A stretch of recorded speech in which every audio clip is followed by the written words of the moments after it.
How is your revision now? How is your revision? Like everything is okay. You can do it, but I'm not going to do it. Okay? Now, it's always optional, but you look at your examiner's answer. They like to draw money demand as a curve. But if you draw as a straight line, it's fine. But it's good to actually upgrade your answers with a better perspective. This is a better answer because you can see at very high money demand, it occurs at very low interest rate. This is in tune with what we understand, right? This is telling us households are very sensitive to interest rate. They actually prefer to hold money. Alright, so if you ask me, if you draw a straight line, there's nothing wrong. The straight line money demand just says H2 is constant. No matter where is interest rate, your response to interest rate is the same. But by drawing this kind of money demand is more valid. It actually flattens out to show that at very high money demand, households are holding money because they are fearful financial institutions will collapse. Okay? The problem of drawing a curve is it's very hard to shift. You must draw parallel. Okay? So I leave it to you to determine. But for those of you who are doing liquidity type questions, then it's better to draw it this way. Okay? So of course, putting in the money supply, that was the money market in the drum with the liquidity. This is money market. Okay? Now, most of the time, we shift money demand. Right? We know money demand shift due to prices and income change. We cannot shift money supply. Money supply is controlled by government. So when you actually look at your money market, you must be clear there are three groups of people in the discussion. It's primarily household. So for example, if money demand will go up, okay, so let's say price goes up or income goes up. Okay, case transaction money demand, right? So transaction demand, right? Or transaction motive for money demand goes up. Okay, so that's why the curve shifts to the right. Okay, so you go rightwards to point A1. So here you can see, if you want to draw a curve, it's very hard to match the point.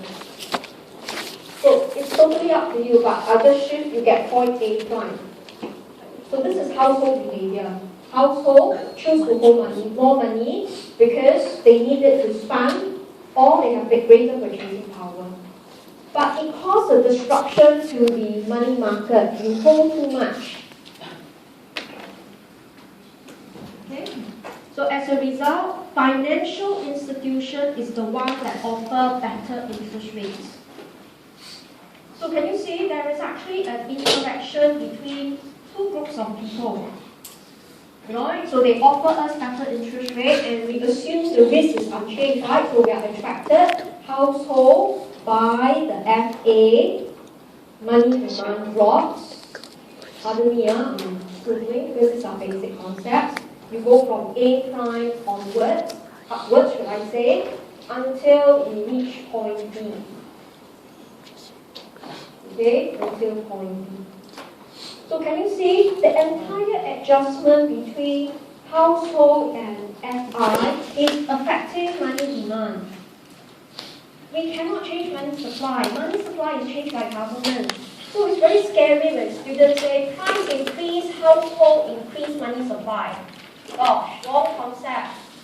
Money supply controlled by government.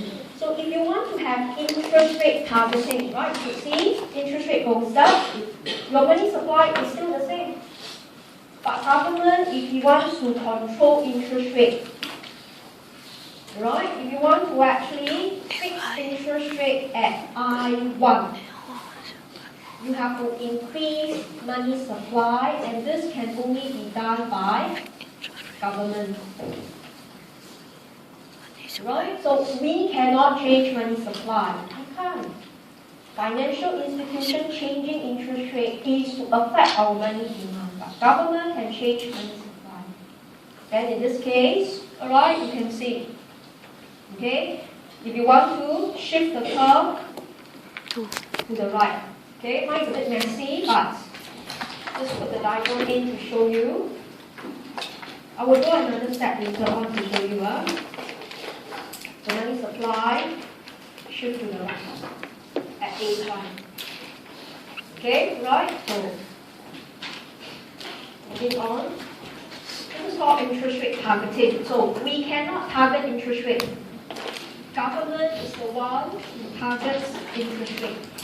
Okay, now, if you look at this, okay, let me just push it up. Your examiner, don't draw this. Your examiner likes to draw horizontal money supply because he's actually drawing point A and point P. A prime. And then he put in money demand. You see this in examiner's answer. So it's very strange how come money supply is horizontal. And you keep thinking horizontal means government cannot change. Government may change. Just that when you map the points, money supply is horizontal to fix your interest rate, but money demand can change. Right? So the money market is actually not that easy. It's not just demand equals to supply. There are three groups of people in the discussion. Household, financial institution, they will be the one affecting interest rates. But government has the goal. We may want to have interest rate targeting. Right? So as a result, the money supply is horizontal. So I leave it to you. Which one you want to draw? Drawing the one on top is not wrong. So that's why every time examiner's report has a new diagram, don't freak out. Don't, because of the new diagram, come up with your own new theory. There's no new theory, it's the same theory. Right? So, stop reading examiner's answer. Do your own answer, then match. Not the opposite. Not read examiner's answer already, then do your own answer. You chase after his answer, which is not your style of presenting at all. Okay? So, as a result, some of us will know, okay, with this outcome, okay, you will know, therefore, interest rate targeting will actually give you a horizontal LN. Okay, it will actually give you a horizontal LN because you can match it if you want to. At point A, your income was Y1. Okay, income increase, money demand increase, right? But government increase money supply, like what you did here. You can draw vertical or draw horizontal, but interest rate is unchanged. That's how you get interest rate targeting, horizontal. So the objective of the examiner testing interest rate targeting, as given in my slide, is to highlight to you the role of government in the discussion. Okay, so these are the more challenging questions on money market, okay, as described in the revision slide. Okay, so must be a bit careful. Money market is not money demand and supply. Sometimes it's about equilibrium. Okay, so here the discussion is just a normal money demand curve. Okay, looking at your slides, the next portion, there was quantitative easing. Okay, quantitative easing is also a form of interest rate targeting. But it is one that you want to keep it at near zero. Now, examiner will not use this term quantitative easing. But if you look at exam paper 111213, alright, very subtly he's introducing this term, keeping interest rate very low. But when do you use interest rate targeting? You actually use it during a liquidity trap. Because the two will tie in together. The interest rate is very low is because we have a deep recession. right? The conditions of the liquidity trap must be in a deep recession. Okay, interest rate has been falling, household very panicking. They therefore prefer to hold money.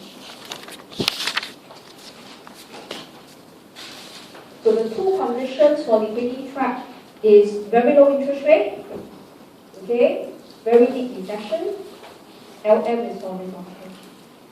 Okay, now I put this in your slide because it might come up for section A, it might come up for section B.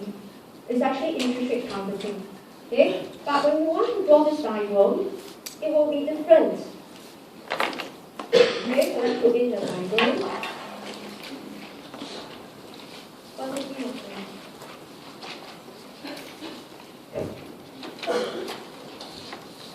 We want to show a liquidity trap, but where is the liquidity trap? Must be at very high amount of money, right? So only at very low interest rates. Do you realize so far I don't put a zero axis for a normal money market? But when I want to discuss liquidity trap, I will deliberately do it. So it must occur at very high amount of money. So it only occur here. So this is your money demand. That is horizontal, showing a liquidity trap. Okay, but the remaining portion, you can draw a curve, but convenience, I will draw a straight line. It's still downward sloping. So when question requires a discussion of liquidity trap, the examiner will give you very explicit hint. There was a big recession, interest rate is near zero. He didn't want our students to draw like that. He wanted to draw like that. To display, we understood you are in a liquidity trap, and therefore put in your money supply curve. You are at point A. Right? Interest rate very near zero. Household hold a lot of money. M over P.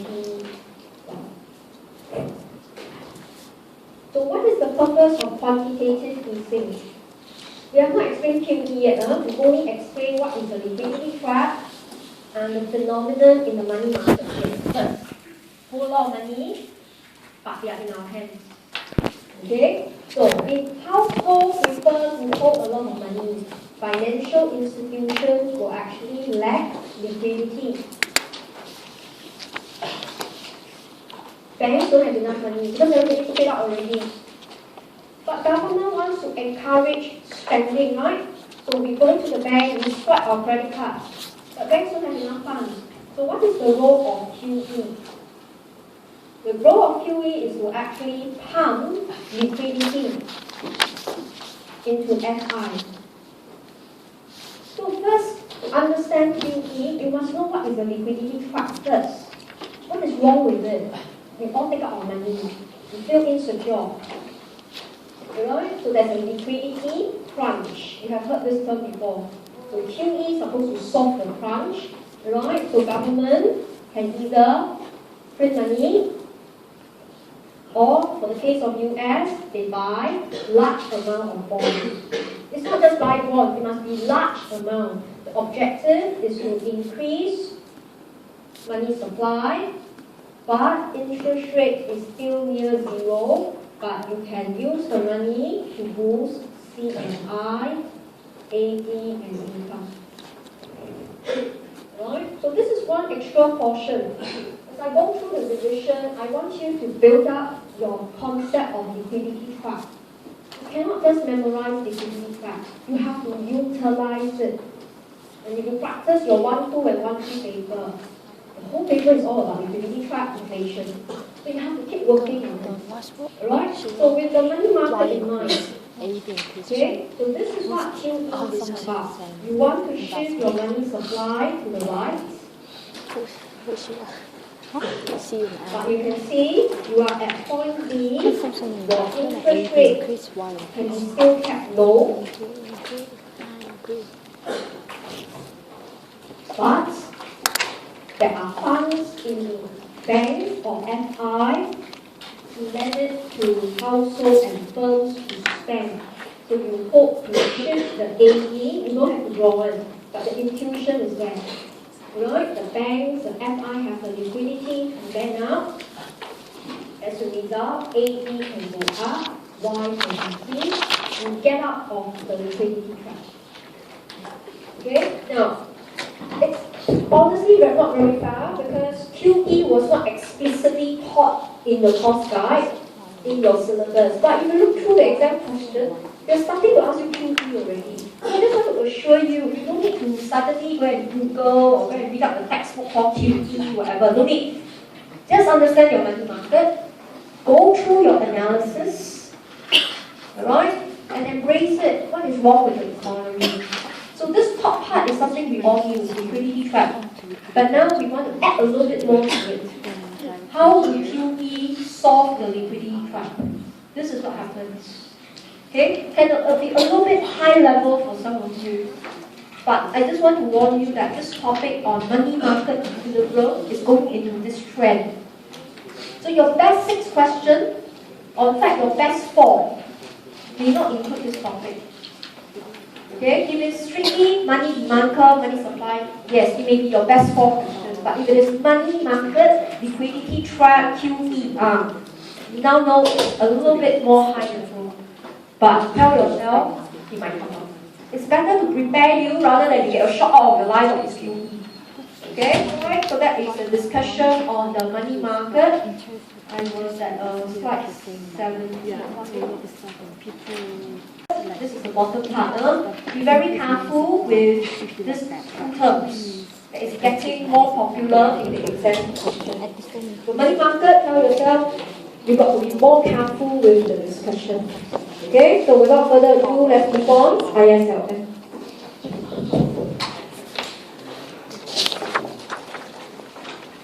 Okay, ISLM, of course, comes up for section A. Usually ask about IS curve, LM curve. And for section B, usually on equilibrium in goods and money market. Okay, so looking at here, okay, the first part. The main mistake that students like to commit is discussing IS multiplier. So let me give you an example. Okay, so examiner's favorite question is always if T1 is now positive. Example, for instance, T1 in Japan. Right? If you are aware, recently Japan increased the tax. So again, if you can, infuse the see the world in the exam answer. But if the question was now government introduced consumption tax. So most students, they will do this. Right? You will all do the derivation of the new IS, which you should be completed, right? C plus I plus G equals to Y. Then rearrange it, okay, and you will get your new slope. Which is 1 minus C1 plus C1 T1 over T2. Okay, and most of you will do this. You will say this is larger than the standard slope. Therefore, IS is equal. Okay, if this is your answer for section A, you will only get 2 out of 5. Again, what was lacking? Economic behavior. Your answer was purely maths. Okay, you won't fail. You will still get 2 marks. And if it's generous, we'll give you 3. But if this is your best topic, then you better show him you're so well prepared. What is goods market about? The goods market is about multiplier. How fast the economy change. So the good exam answer, as indicated in my slide, is one that will explain the multiplier process, household behavior. Okay, so how do we explain IS to people? I will usually draw a standard IS first. Take 2 points.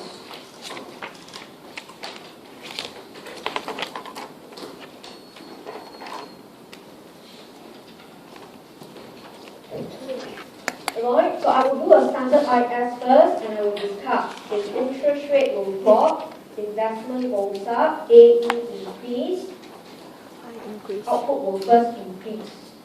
Alright, and then therefore household will increase consumption by C1Y.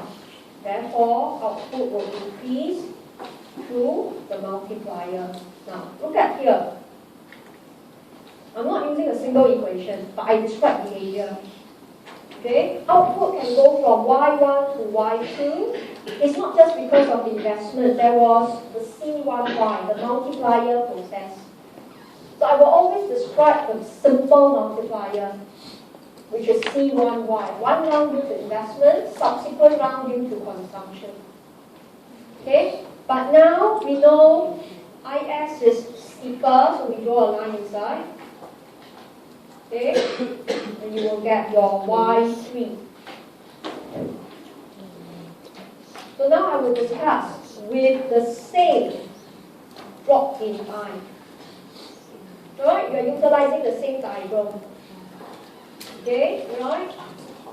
Income increase, but household, alright, will now need to pay tax, which is actually your C1, T1, Y. So you're repeating the same process. Interest rate drop, investment goes up, AE goes up, income increase. So you don't need to write too much already. But you want to highlight on households' behavior. They now need to pay tax. Therefore, increase in C is smaller. Increase in income is smaller. That's why you can see you go to Y3 instead of Y2. And therefore, there was a smaller multiplier. And not only that, IS is steeper. Look at this answer. It takes you probably another 2 minutes, but it will ensure you will not just get the 2 marks. Alright? So, a lot of you have to change this now. A lot of you, your answer was the line says, the diagram says, and you stop. Okay? It can be your pet topic. But if you want to know this is your pet topic, you must know IS is about goods market. The concept of the goods market is multiplier. Yeah, because I asked these questions. Right? The goods market is not IS Y equals AE. It's not, it's multiplier. But see, I didn't write out the equation at all. Rate increase. I explained the behavior. It's always good enough. Japan now, consumption tax increase. Right? Yeah. Some of you still write in an equation and say, oh, the multiplier is smaller because it has C1, T1. You still didn't explain anything. The behavior is the household. So that suggests to you, when you practice your past year exam paper, please make sure that it's economic behavior. Okay? What are your assumptions? Look at the equation. Alright? The discussion is not just C1, T1, but you actually assume. It's quite a trivial assumption, but you can put it in. Alright? You actually assume C1, T2 unchanged. It's quite trivial, but it's good to put it in. So when we discuss slope of IS, it's your pet question. You thought you'll score 5, but he's very strict in marking. Any answer that is only equation and diagram will get 2 marks. You don't have assumptions, you don't have your economic behavior about multiplier, you stop at 2. You can't, if this is your best topic, you want to score 5. Right? And if it is T1, happily say example, Japan, who recently has an increase in GST, therefore, right, her increase in income is smaller. You must be an opportunist to show him you read about what's happening in the real world. You must be an opportunist. I mean, if it is proportional tax, it's fine. Okay, right? So this is the answer you should improve on. Okay, you have to write it out yourself. Okay, so this is what I highlighted in the slide. Move on to the next portion. Okay, so this is the discussion of IS curve, discussion of LM curve. Examiner's favorite question is horizontal LM. Still on the same slide. Okay, Horizontal LM, I demonstrated for you already, can occur at all income levels. Interest increase, Y smaller, then Versus investment you goes can add up, liquidity but trap. I increase, Y increase, but they should pay the tax, so Y decrease, smaller. Okay? They If will it is at decrease all but income smaller level, rate. is interest rate targeting, which I've actually shown you just now. Okay, the LM, horizontal, put in interest rate, don't put in zero. Purposely draw the LM very high, and then show different income levels. This is called interest rate targeting, right? Interest rate is fixed at all income levels. But it doesn't mean it's a liquidity trap. It just means government change money supply to maintain the interest rate. Okay? But if you want to show liquidity trap, remember liquidity trap, the first condition is you must have a recession. That's why you purposely put in the full employment income, but you're not there yet, so you will mark up somewhere lower. The second condition is interest rate must be falling until it is near zero. The same diagram, but you purposely going to put a zero axis one, so that you will label your I1 very near it. Okay, so we know as a result, banks are not safe, right? And we are becoming poorer. We choose to hold money. We are very sensitive to interest rate. So our LM is only horizontal up to Y star. But the moment we are beyond Y star, This one is money demand, this one is money supply. Money, no, he mentioned here. the answer is different. No. And this is his back question. I'm not sure Why? whether this year's revision he went through or not. Then this year I didn't say his revision, but if he goes through, it means students get 18 the same revision. He likes to say it's not surprise. Because it's the worst economic problem a country can face. Because once you're in the trap, you will go downhill very fast. Yeah, that's right. Right, that is a macroeconomic problem. Right, so I hope you're able to grasp this. When you discuss LM curve, they like to test horizontal LM. You're able to distinguish horizontal LM but no liquidity trap versus horizontal LM with liquidity trap, but only occurring at a certain segment of the economy. Okay, and for those of you, okay, again, if you read your exam answer like to draw the line on the zero axis one. There's nothing wrong. If you want to do that, bring a highlighter into the exam. But never if your answer say interest rate is zero. You should just say near zero. Right? So it's really up to you. Same thing, if you want to draw this as a curve, like you did in your exam answer, you can go ahead. Right? There's really no right and wrong about this. So that's the LM curve. So next portion.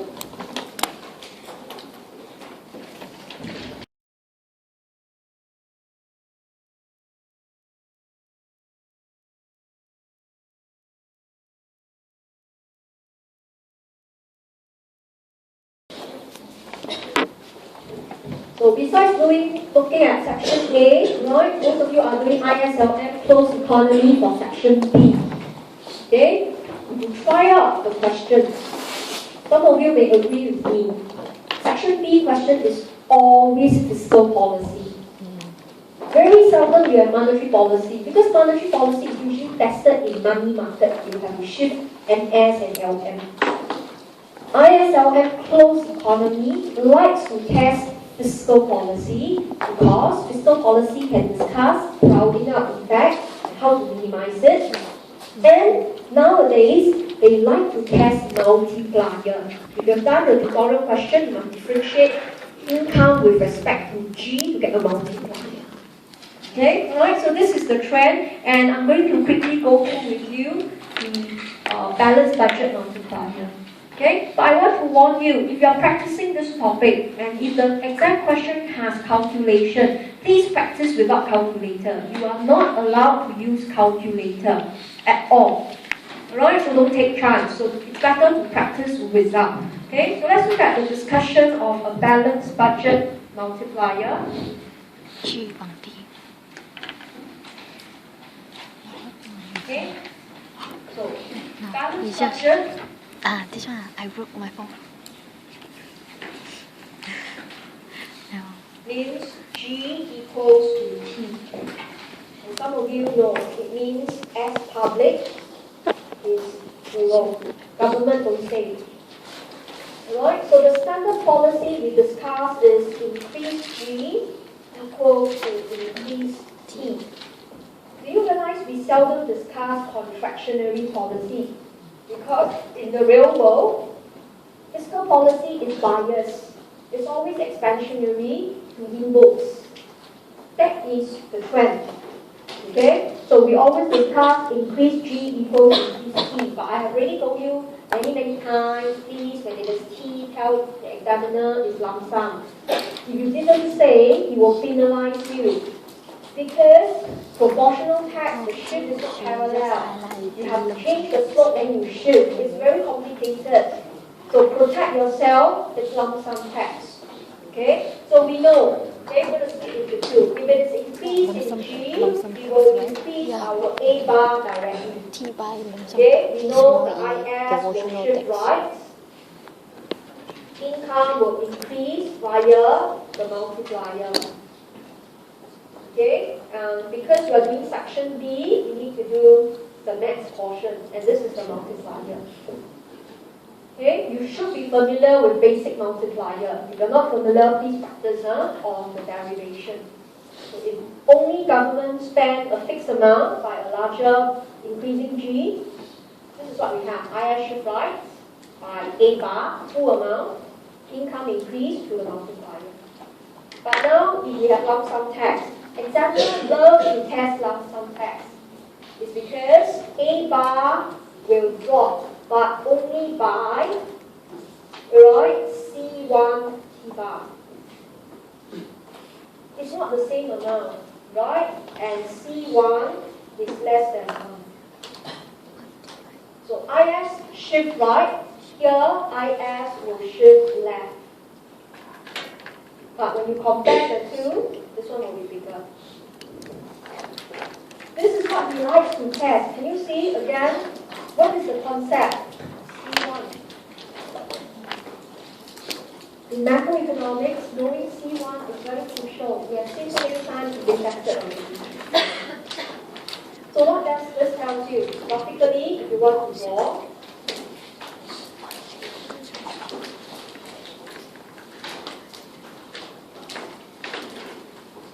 okay, it will look like this. Okay, so I shift more further. So I shift to IS2 first. Okay, IS1 goes to IS2 is due to increase in G bar. So I go from A to B. Okay, but if I also concurrently increase T bar, I shift my IS left, but I don't need to shift back, right? Because it's a fraction of it. I will get my IS 3. So this portion here is due to increase in T bar, where your C1, or I say, your consumption drops by C1 T bar. So the IS shift left because consumption drops by C1 T bar. Right, so in this case, you can see you will reach point D. So the net effect of G increase is T bar increase is output Increase. will increase. So this portion is still manageable. Right, so if it's tested on balanced budget, everyone should know economy still expand, but smaller amount. Okay, right, so must be a bit careful. But the recent exam question not only wants you to test on the spending, but also the multiplier. I'm going to show you multiplier. So put a side note here for T bar. Okay, we're going to do a quick demonstration. So y is c plus I plus g,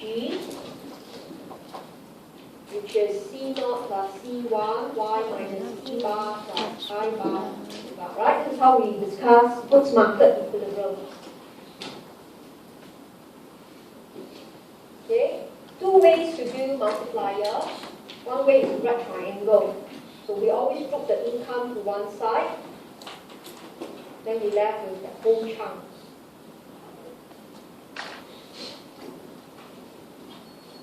Okay, so to find multiplier is one way to bring this term across. Another way is to differentiate the equation with respect to the component. So here you want T bar goes up, so you differentiate with T bar. So in this case, see carefully, there's a term here, and there's a term here. So when you differentiate, you will get minus C1 over 1 minus C1. That is the tax multiplier. Okay, so therefore, the net effect, or I say the net multiplier for increase G equals to increase T. Right? Increase G, the multiplier was 1 over 1 minus C1. I am not doing multiplier for G because you should be familiar. If you're not sure, use the same method. Differentiate Y with G. You will left with 1 over 1 minus C1. Okay, just a while ago, we had the multiplier for tax.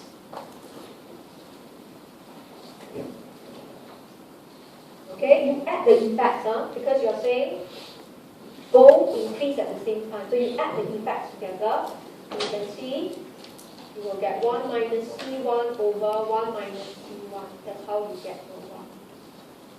This is called balanced budget multiplier. So it's very mathematical. So those of you who are planning to do ISLM closed economy, I'm not telling you a bad news, but I'm just trying to prepare you. It's going to be very mathematical. If you're good in maths, yeah, this is your strong point. But you must know how to do differentiation, which I think is not really fair, but because most of you should have done additional maths, you know to do differentiation, and it's only first order. Right? But if you can't do differentiation, you really got to memorize it. Okay, so this is balanced budget now.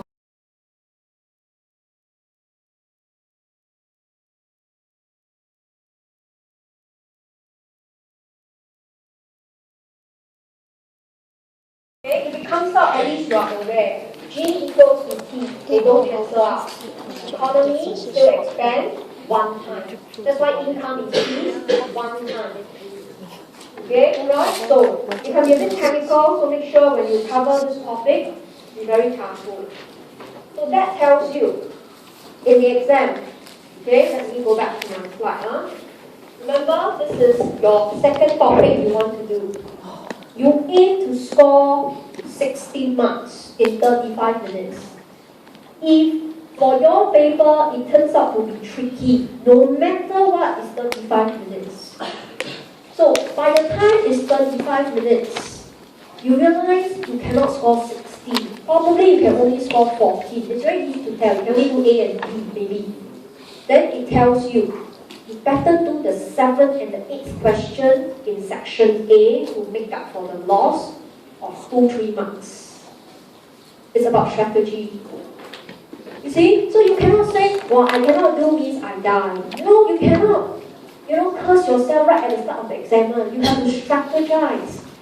So tell yourself, yes, this is your pet topic, but probably it wasn't too easy for you. You're not going to score as well that you wanted. You must make up the loss by doing one more question in section A.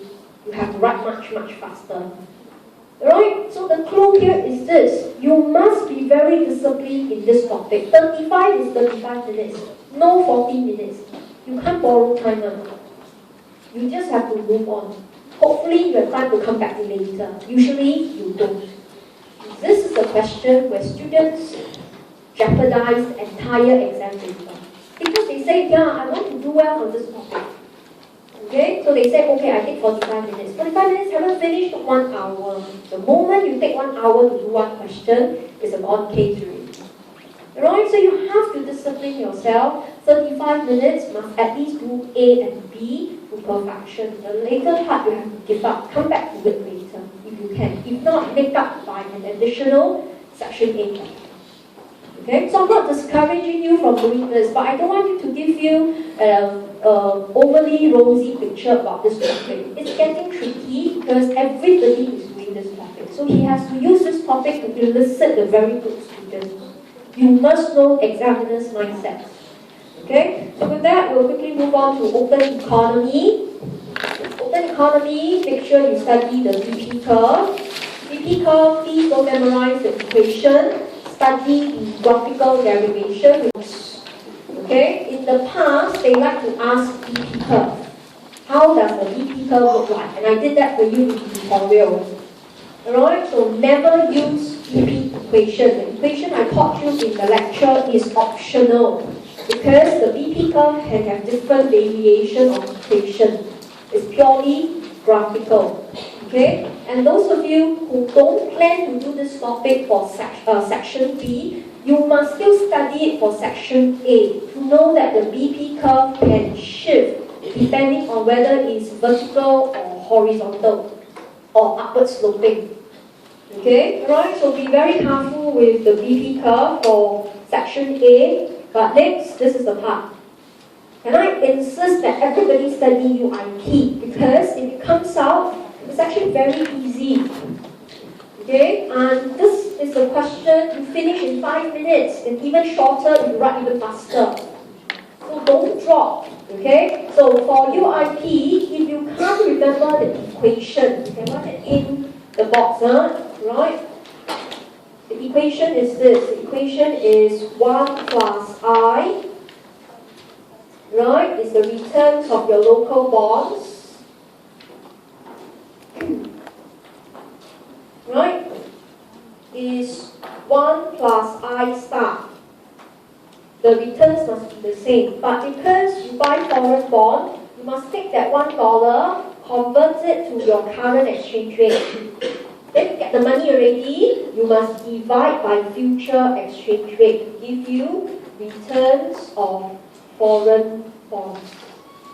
Look at this equation. It looks quite difficult to memorize, but it's good to write it out and narrate to yourself because it shows what is UIP. The returns must be the same in Singapore or in local terms. You know, okay? But if in the exam you really freak out and you can't remember, then just explain in words. Look at my slide. Alright? So this is the analysis. Don't have to copy this portion, is in your slide. Give yourself a numerical example. Okay? Let's say Singapore used to be 10%, US used to be 10%. Now, hear me clearly. Don't act smart. Don't go and put Singapore and Malaysia because you want to look different. Okay? Perfect capital mobility only applies to a few countries, which is primarily Singapore, US, UK, US, US, Europe, Eurozone. Alright? So don't happily put Singapore, Indonesia, Singapore, Malaysia. Okay? He will not penalize you, but he knows you actually do not know a lot of things. So don't. Okay, if you do not know, just put country A, country B. But try not to, Alright, I already gave you the evidence in the lecture notes. So always start off with safe interest rate first. Alright, and then paint a scenario. So both was initially 10. Alright, then if you are in Singapore, always put yourself in the country first. If the Sing dollar is expected to appreciate, okay, it's expected to appreciate. Remember, cannot say this, cannot say this one go up, this one go down, this one go down. This is just to help you to check. You have to explain in words. What is UIP? UIP is about perfect capital mobility. So if Sing dollar were to appreciate, alright, I write in short form, F is in China. If there is perfect capital mobility, there will be massive inflow of funds into Singapore. That's why the assumption is important. The risk is the same, right? But funds would like to flow into Singapore and there's no restriction. And therefore, financial institutions in Singapore, what will they do? They will cut Singapore's interest rate. You cannot say financial institution in Singapore and cut US interest rate. Very strange. How can I cut this interest rate? You can only change your own because you have a lot of funds. Alright, and what will you do? You will actually cut by 5%. The UIP says they will equalize, and therefore Singapore's interest rate is 5%. US interest rate is still 10%. But the returns are exactly the same because this 5% is compensated by 5% Sing dollar appreciation. I forgot to put Sing dollar appreciate by 5%. Okay? Forgot to put this in.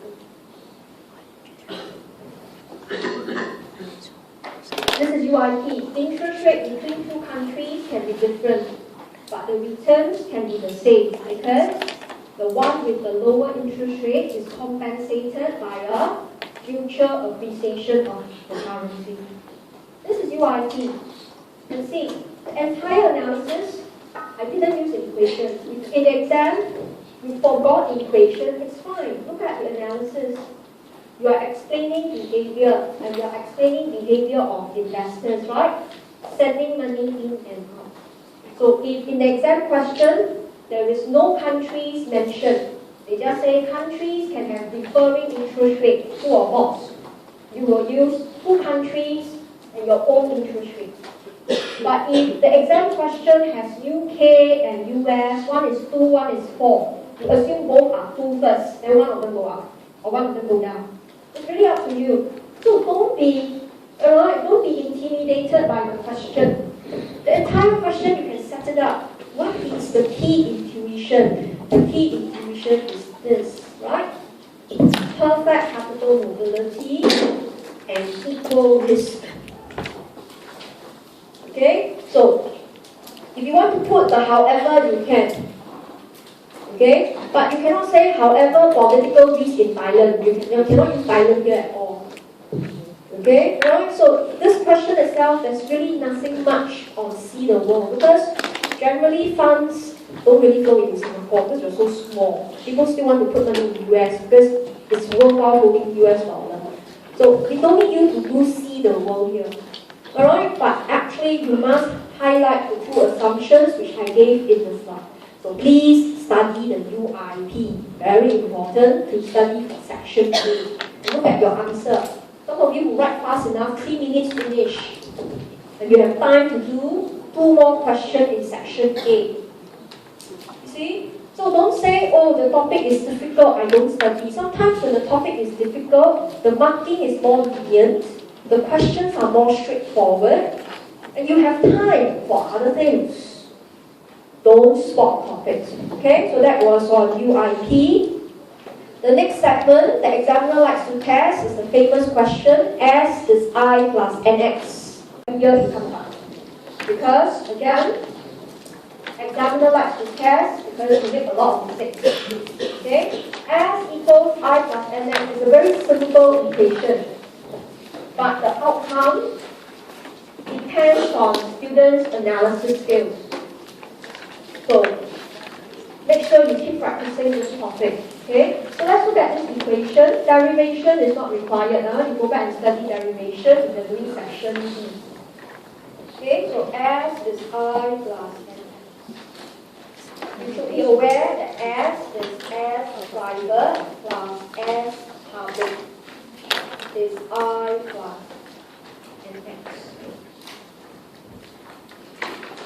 Now, again, practice. And don't shun from this question because this question itself answer is very short. And by the time you reach certain answer, he's going to pass you. Not like ATAS, you must finish shifting, then you get the answer. This one is a systematic approach. Right? So a lot of times, analysis asks, or examiner wants to ask, right, how NX affect national savings. Or sometimes it will ask you how it affects private savings, or ask you the effect on public savings. Okay, right? So these are the standard questions. So it's always asking you these two components, right? NX affect S, or one of the components of S. It's very standard.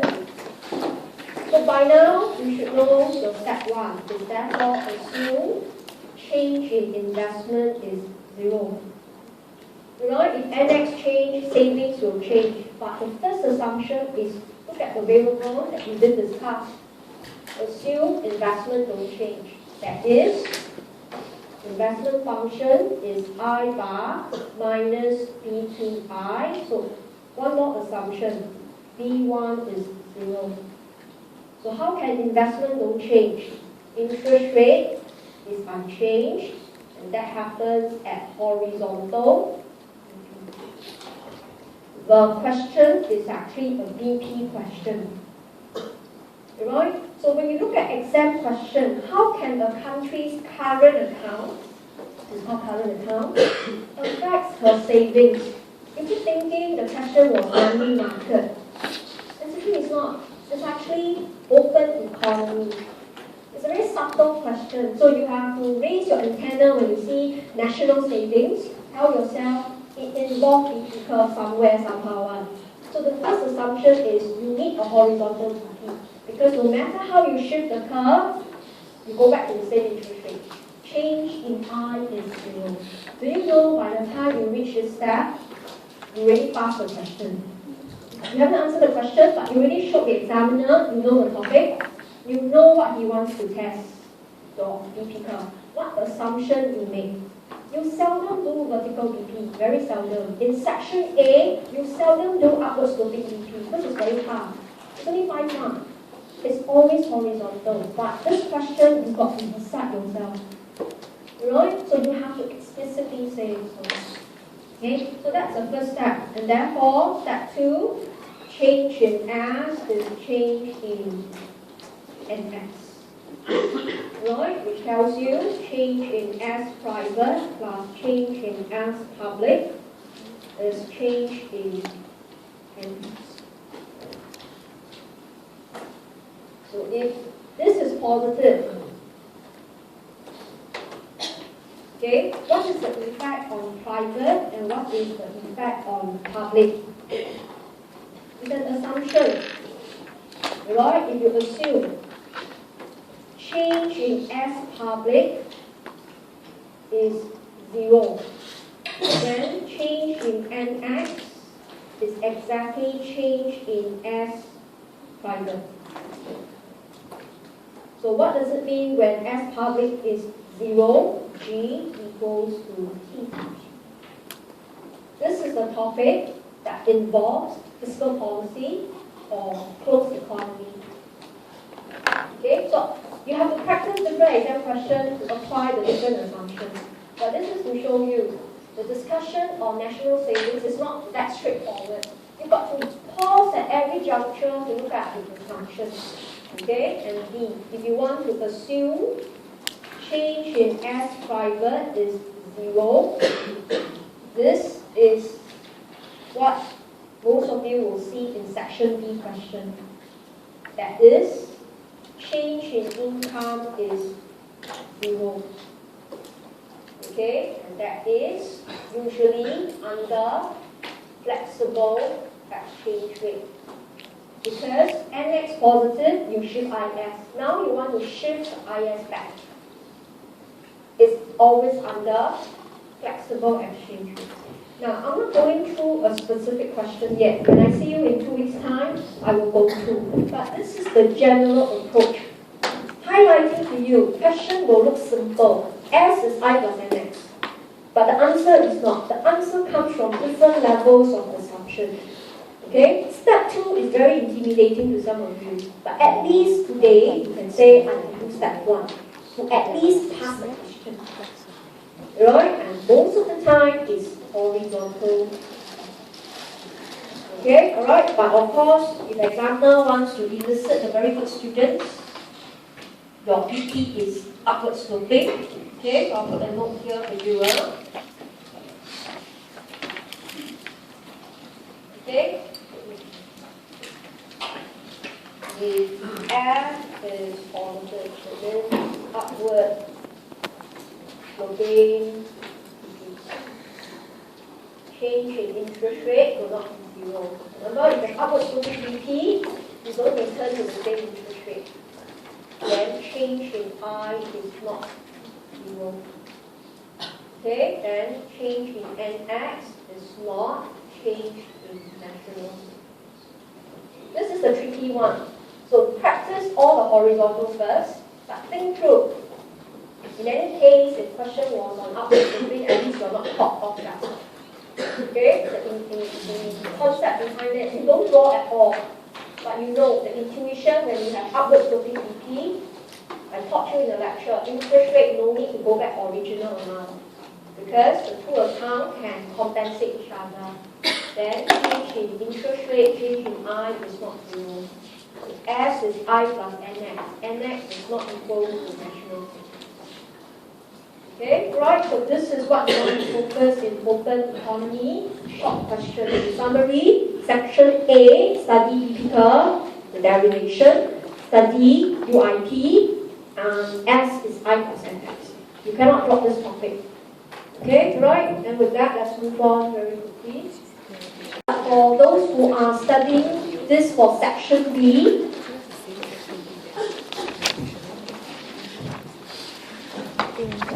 if you want to do open economy for section B, your answer must be literally perfect.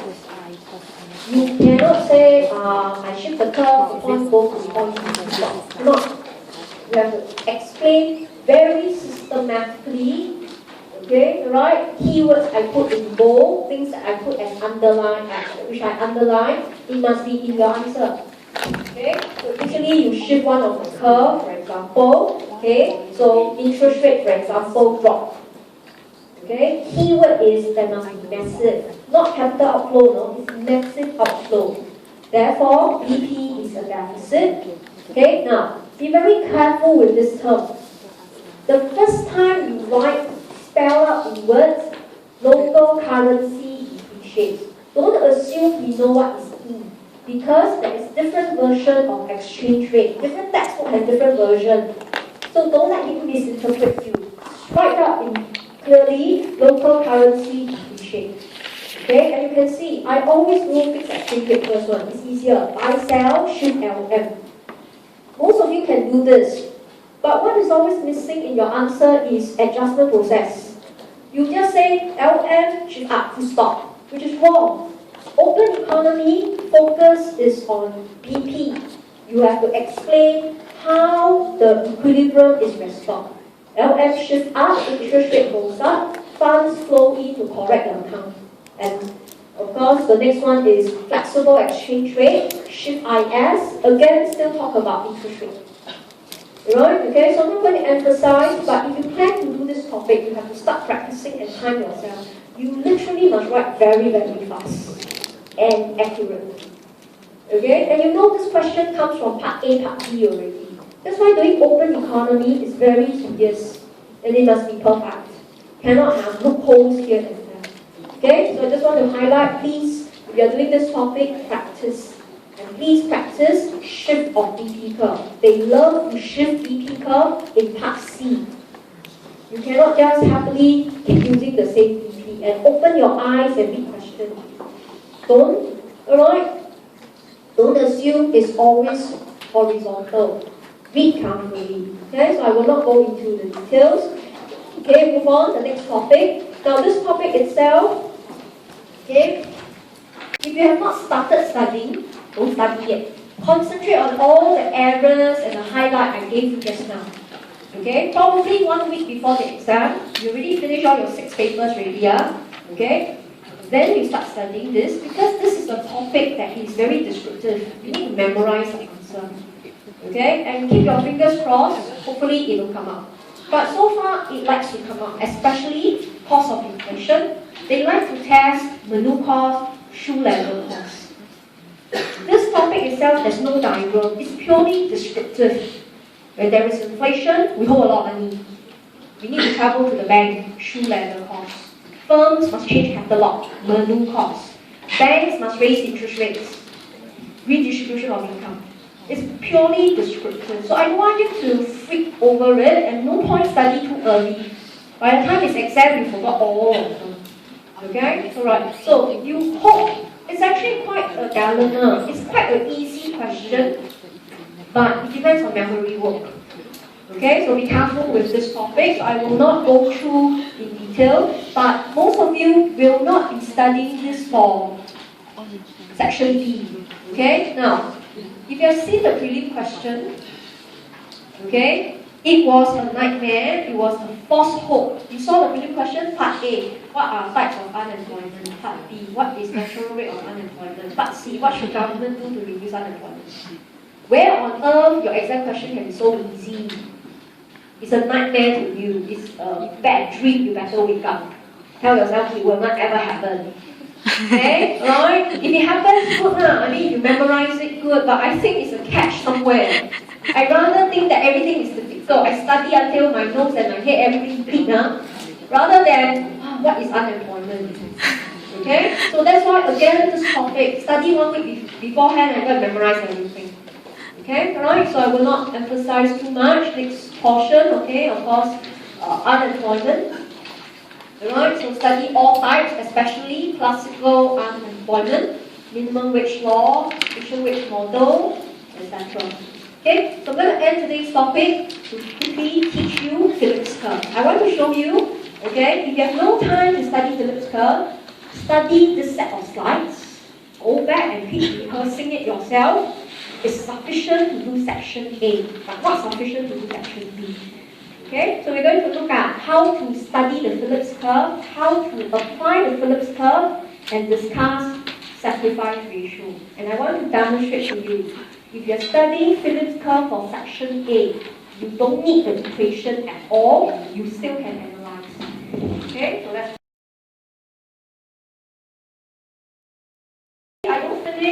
I don't have time to finish all the slides, but please read out as we actually practice in past year paper. So let's discuss the Phillips curve. So when we want to discuss Phillips curve, it starts from the diagram. Okay? So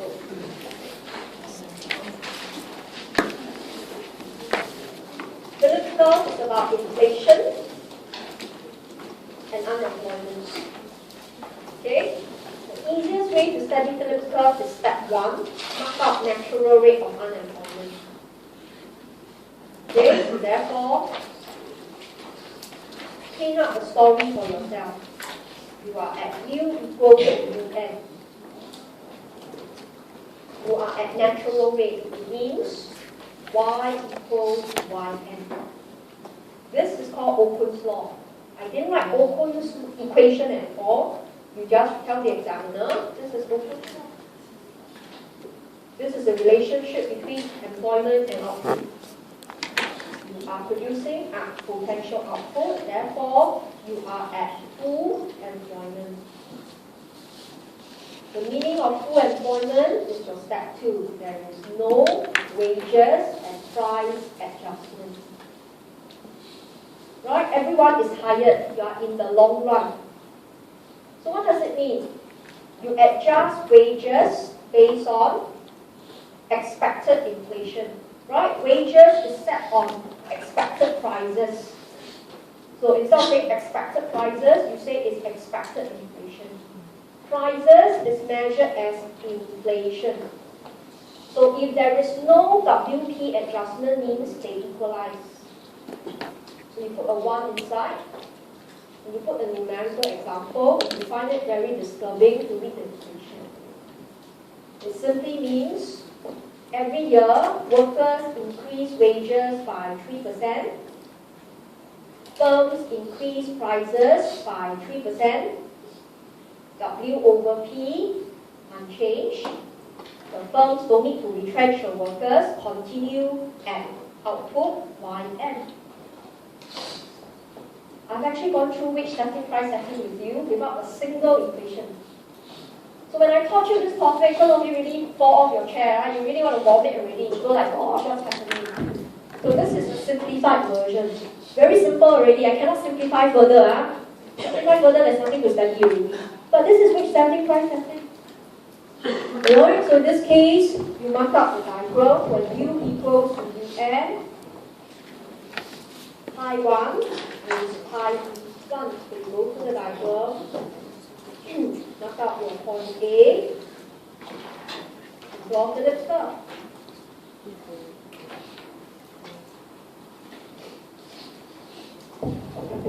I derived the ellipse curve like that, graphically, through concept. I didn't use that very awkward equation, there's a delta, and we fix out everyone. Right, there's a lambda, there's a delta, there's theta. It's very, this topic itself is hard to study because of the equation. But look at this. All of you can manage this. This is your step 2. You draw the Phillips curve. Okay, alright? So please don't give up on Phillips curve. You have to push yourself. If it really comes up, at least try and do something and get 1 mark or 2 marks. Why not? Okay, then teaching you how to read the Phillips curve. Okay, movement along Phillips curve. Okay, so example. Right? Let's say economic expansion, AE increase. So we know output will go up, it will be more than YN. So you apply Occam's law. We just say according to Occam's law, unemployment will drop, it will be less than UN. So you label your U2 here. I call it U2.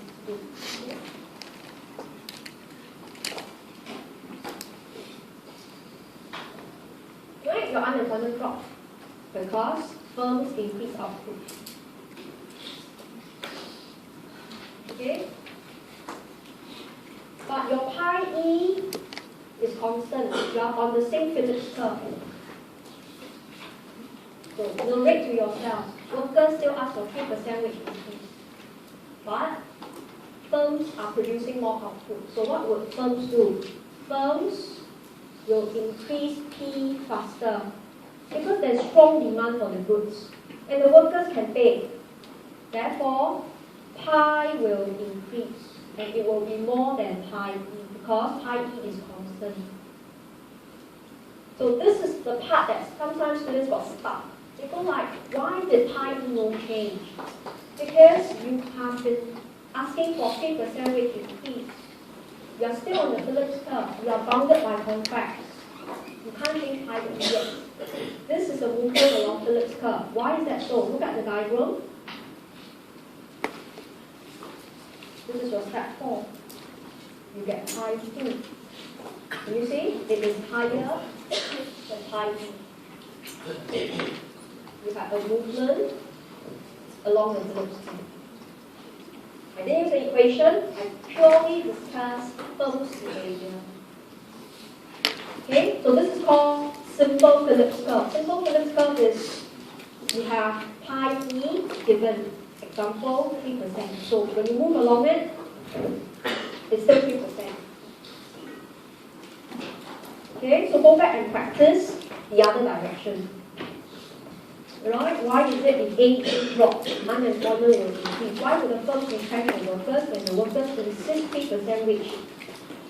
It will be logical after some time. Okay, so just finish off one more point. But this is a simple Phillips curve that people don't change pi E, but in reality, okay, so this one goes to pi 2, platform. Okay, then, however, it's actually over time. Right? Okay? workers, they will increase the pi e because they are aware they cannot cope with inflation, right? So they will adjust pi e upward. But the firms cannot increase prices already. They already adjusted one time. So what will happen? Okay, pi e goes up, but the firms cannot cope, right? Cannot increase price, but must pay higher wages, will cut back output. Because W over P actually increase. The W, the one who pick up, the P cannot change already. So firms cut back output, unemployment will drop until you are back to the end. Right, you will start retrenching the workers. Means workers will keep asking wages to go up. They lost their job until you are back to the end. Then you will actually reach point E. So the key focus is you will go back to the end. Right, workers will adjust based on unemployment level. Okay, so we'll wrap up and look at the diagram. The same as You are at pi 2, right? The firm cannot adjust prices, but the firm retrench the workers until you end. This is point 2. And it's clear, you are no longer on the diagram. That's why when you change your pi e, you shift the Philip go.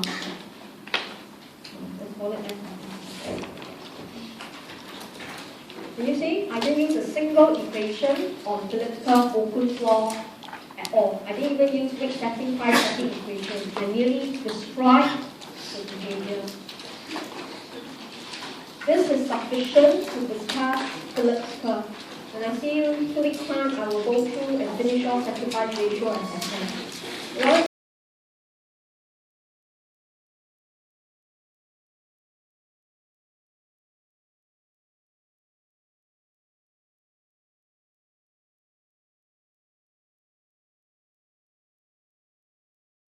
Today we're going to finish off all our key concepts going through the 2013 paper. So by end of this week, you should have written out your answers. Remember, when we ask you to go through exam paper, we're not expecting you to do all the question in exam. You should only target on those topics that you can cover. No point you do all the exam questions where some of the topics are not even your cup of tea at all. Alright, so be careful with that. So this week, focus on finalizing all the key concepts, going through the 1-3 paper. Done. Next week, start off with picking up pieces of paper, start to write out all your key derivations for the topics for section D. Right? Derivation of IBC, derivation of BP, ADAS, ISLM, etc. So you actually consolidate them. Then also consolidate all the diagrams for all your key topics. Right, okay? Then work on 2012 and 11 paper. So the least you must do, writing out your own answers, is for at least 2 to 3 years. We are not asking you to merely read the answers. It's very harmful to read. Right? It's like toxic because you really cannot absorb. You're already struggling. The more you read, the more fear you inculcate. I'd rather you don't do that. I'd rather you look at your own answer and then you improve on it. That would boost and build confidence. So this is what you should anchor on next week. And 1 to 2 days before the exam, you should not be reading lecture notes, course guide, textbook anymore. But rather, you will use these 2 days as a form of reflection. Take out pieces of paper, see whether you can do all these concepts with minimum. Of course, some of the times, like Philip's curve, you still need to refer a bit. But at least you know what are the key focus, the key diagrams on these concepts. Right? And of course, spend time reading through articles, right, that are given in the lecture notes or the assignments. In your lecture notes, you realize I put in real-life data. Again, I'm not emphasizing you need to memorize them, but it's good to know. For example, if the question was on minimum wages, you can talk about Malaysia. She has the highest minimum wage in Asia. You don't need to know the wage, but at least you know there's such phenomenon. And I encourage reading articles before the exam. Not to say you must memorize, but when you read articles, you will have a mental run through the relevant concepts. You will know how to apply. It may not be accurate, but at least it makes you think on the spot, which is what an exam paper is supposed to do. Make you think on the spot. So if the night before exam, you're still reading textbook, somebody's answers, you merely actually dampen your confidence level. You keep telling yourself, I'm not prepared. You shouldn't. Okay? So these are my suggested timeline you can set for yourself. But this is a quote I want to leave with you. If you set a goal for yourself to do all this, the preparation work, and if you can achieve it, you already won your race. Alright? Okay? The race is won not at the final battle, it's the preparation. If you start giving up now, you start to spot topics, you start to say, I read 10 already, you already lost the battle. Right? So set in mind for the remaining 2 weeks what you should do, achieve as much, you already won the race. So in the actual race yourself, you either just want to come in first, means those of you who want to get A or B grade. Some may just want to improve your performance. Right? You know all the while, your answers was always a 20, 30 grade, but now you can get a 50. Or some of you who just want to finish it. You see? So there is the least we can do for you already at the final battleground. But before that, there's so much we can push you. But like I mentioned, right, these are my recommended strategies. Okay? You can know the strategies by heart, but if you never tried it out, you never see how to adapt to it. Right? There are still no winning strategies for you. You are just hitting the wall face flat. Okay, alright, so these are the messages I want to leave with you. And of course, reminding you that our last consultation is 31st April. Beyond that, I will not be contactable, so make sure you email me or book consultation. So there's consultation this Thursday. I should be opening up another session next Tuesday. I will post the announcement on my Google Drive so you can check. If you're not familiar, you send me an SMS. Okay? And the same goes with my Google Drive materials. Right? I will remove them after 1st May. So before that, probably on 30th April, double check again. Make sure you download all the materials. All the tutorial solutions, all the revision materials are on the Google Drive. You need to access it. Okay? Right? So do take note of that. So with that, let's continue from where we ended the last lecture. I've covered primarily, right, ISLM, money market, etc. So today we want to focus on the ADAS.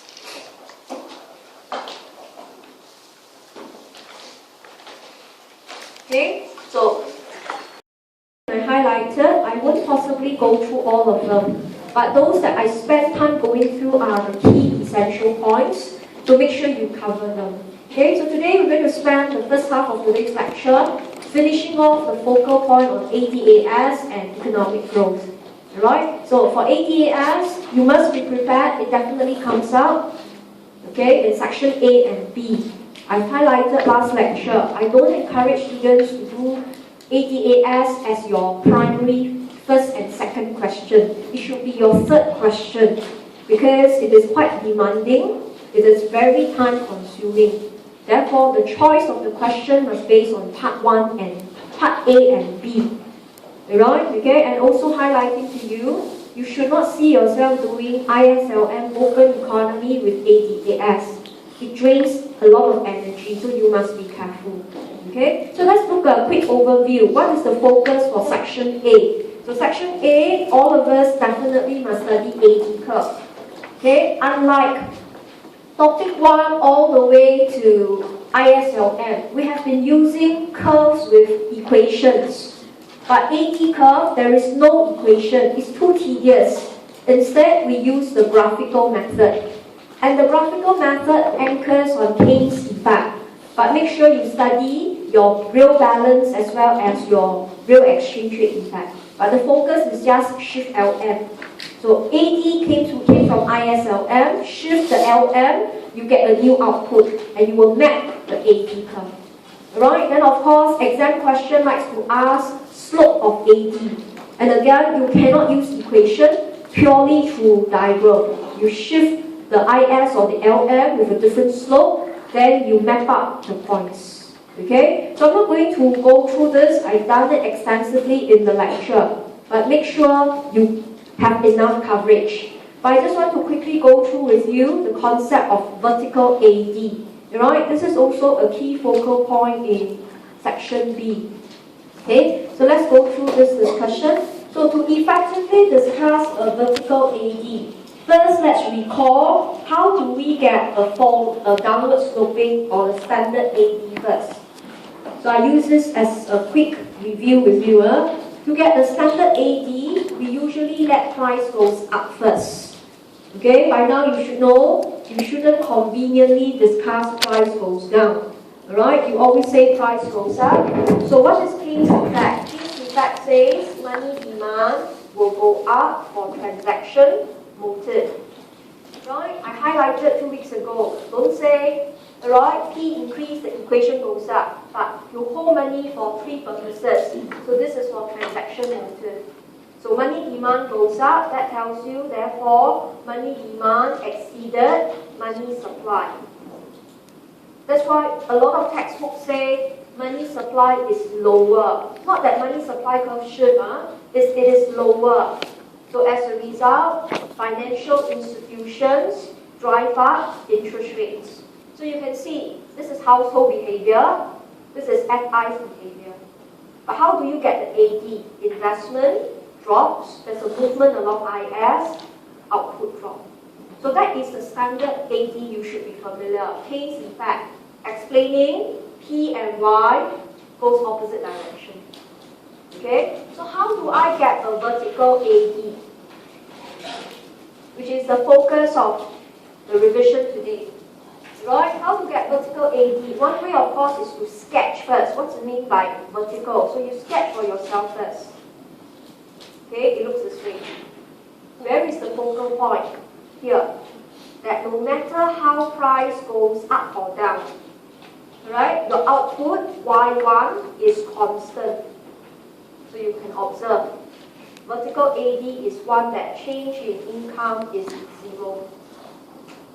So you want to derive it, and you want to use the Keynes effect, so you go backwards. How can output change be 0? It means change in investment is 0. Right? Okay, and that tells you change in interest rate is 0. So you assume that your investment function is I bar minus B2I. So if your interest rate don't change, your investment don't change. So when do you get a vertical AD? When interest rates in your country is constant. Okay? Then a good exam answer will split into 2. What is the meaning of no change in interest rate? We discussed this briefly 2 weeks ago. It could be due to interest rate targeting. Remember that our scenario that government wants to maintain interest rate. Government will shift money supply. That's interest rate targeting. Okay, so that tells you, in this case, if it is interest rate targeting, government is the one who change money supply to meet money demand. So it wasn't any special circumstances. It's just a scenario. Governments don't want interest rate to change. But another particular scenario we want to pay attention. Interest rate don't change because interest rate is already near 0. When it's near 0, particularly when you have a recession, okay, this is the point when you have a recession, interest rate will go up because the economy is actually in a liquidity trap. So the discussion of AD actually points to a phenomenon, either interest rate targeting, or it's not because government don't change it, but because the economy's characteristics of it being near 0, and at the same time there was a recession. So telling us a vertical AD occurs because the economy is facing a liquidity trap. Okay, and we know if a liquidity trap occurs, later I'll demonstrate to you, you will have a inflation. Means price drop. Okay, so you were wondering, why do I specially break them into two phenomena? Didn't I explain vertical AD already? Strictly just say price goes up or down, output, investment, interest rate will change. But I want to bring in this impact because examiner, when he tests vertical AD, he is not interested in this answer. He's interested in the bottom. How come interest rate will change? So if it is due to interest rate targeting, it's a healthy economy. The AD that we draw, although it's vertical, it is vertical throughout. Whether you have very low prices or very high prices, it is vertical. But the second diagram, AD is vertical, right? This is our discussion. But do we want to draw vertical throughout? The answer is no. It's only vertical at the trap where prices are plunging very low. Therefore, the second diagram that we draw. First of all, I will mark out the price level. Okay, sorry, I should go in to tell me anything that goes below it, I will get my vertical AD. Right? Anytime when prices dip, I have a liquidity trap, I have a deflation. Then the AD is vertical. But I don't want to draw vertical throughout, right? Because when prices starts to pick up, it's a healthy economy. It will be a normal AD curve. This is the AD that some of you saw in the examiner's answer, and you thought this is a new concept. Actually, there's no new concept. It's merely highlighting the state of the economy. Just like last 2 weeks, we studied horizontal LM, right? We know, do we draw horizontal throughout? We question it, right? Is it a healthy economy versus a very unhealthy economy? That will shape the diagram. Right, so in summary, study the AD curve. Right, be prepared that it is tricky to discuss vertical AD. And if you want to depict it, think carefully. What scenario are you painting? Focus is not how the curve looks like. Focus is why is interest rate not changing? Either government is wrong or the state of the economy. Okay, right? And for those who are planning to do this topic for section B, you must be prepared to do vertical AD. Because section B loves to test horizontal LM, vertical AD, liquidity trap, and inflation. Okay, so you must be prepared. So that's the discussion on AD curve. Then of course, the second concept you need to study is the AS curve. I won't go through, but basically you really use the sticky wage model. You don't have time to go and study sticky price and workers' misperception already. Okay, there's a typo here, change for me. It should be increase in P equals to increase in W.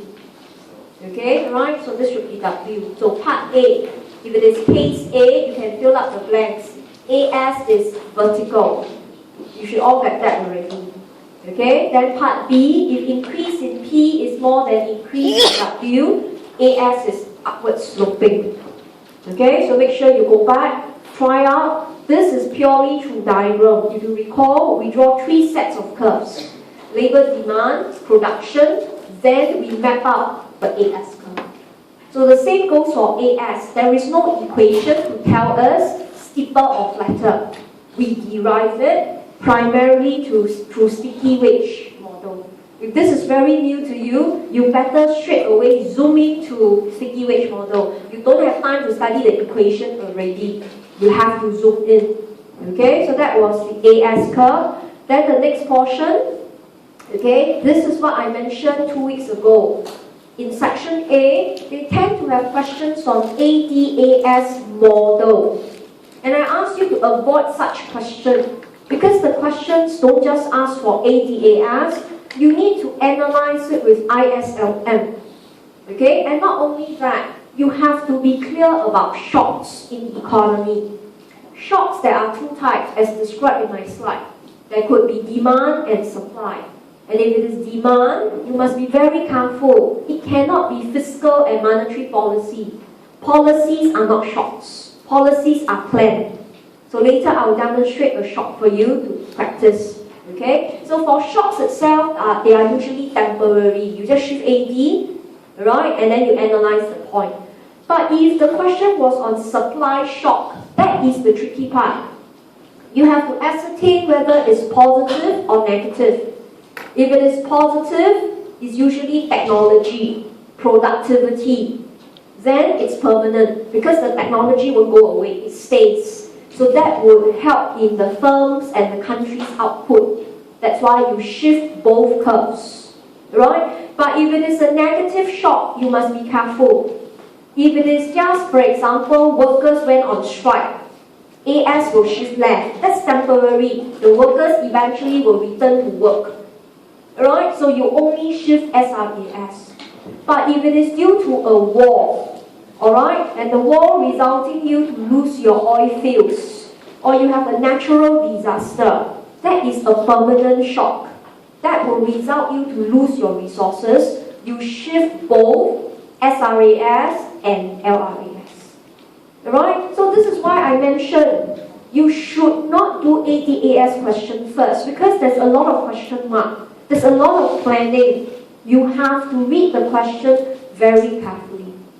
And a good exam answer is one, not only just say prices and output and unemployment, but a good exam answer will incorporate Okun's law and Phillips curve. Okay? So let's take out a piece of paper and let's demonstrate okay, how we do ATAS model. Shock. Okay, negative demand shock. Take for example, X bar drop in Malaysia, right? Because of the recent crisis, right? They lost tourism from China, and not only that, but also rest of the world. So tourism dropped. So it's a shock. It's unplanned for. So X bar drops. So we know in this case, IS and AD both will shift left. Okay, right? So put in the diagram. By now, you should drop as fast as I do already. Yeah? If you're still taking your own sweet time, then I think you either go without diagrams already or you've got to make up for the loss. Right, so of course put in the axis. The common question I ask, students ask me, can I put I equals to R? Answer is yes. Actually, you should assume when you use ISLM, there's no inflation. I equals to R. It's actually short run.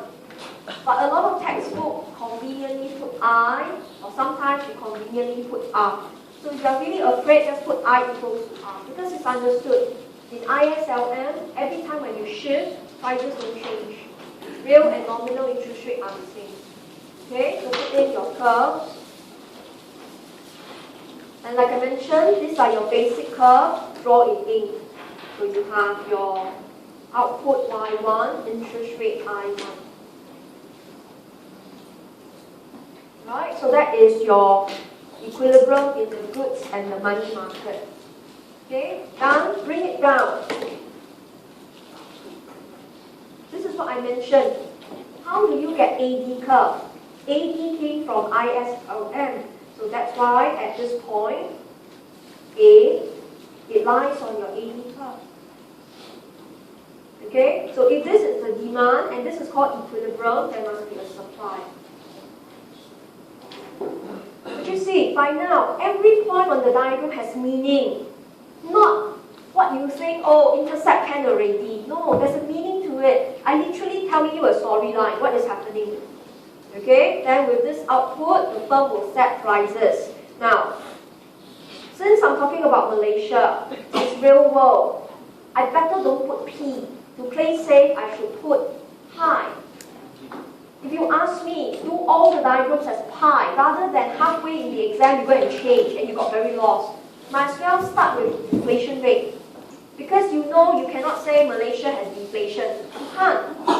Right? Cannot be because tourism dropped, the next moment she went into liquidity trap. It won't happen. So using pi is more, right, a safer bet. Then of course, okay, put in your pi 1. Again, if you cannot read pi 1, put in a percentage, 3%. Prices over the period has gone up 3%. Imagine up to now, I have not even started the analysis. I'm still painting the picture. And this is not the analysis, right? The analysis must assume y1 equals yn. So that we know we begin in the long run, so that we can put in the LRAS. And what is the objective? You can see.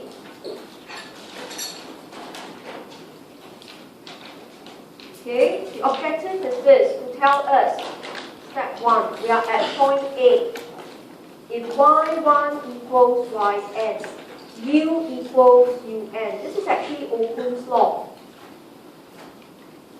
Change in output and change in unemployment goes opposite directions. Since output don't change, unemployment don't change. So I quoted the Okun's law without stating the equation. But at least I showed the examiner I studied. But half the time you actually do not know what's happening, right? That's okay. You see, there's always this desire to impress him. You are not saying the equation or the diagram. You understood the topic. So what it means when U equals to UN, the economy has full employment. Meaning there is no WP adjustment. Okay, I have to scribble quite fast, huh?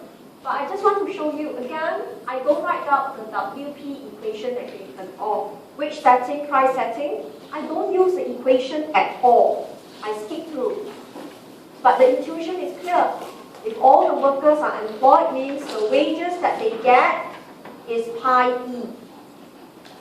The prices that the firm set is pi, so they are the same. So you go to the diagram, mark out pi E1.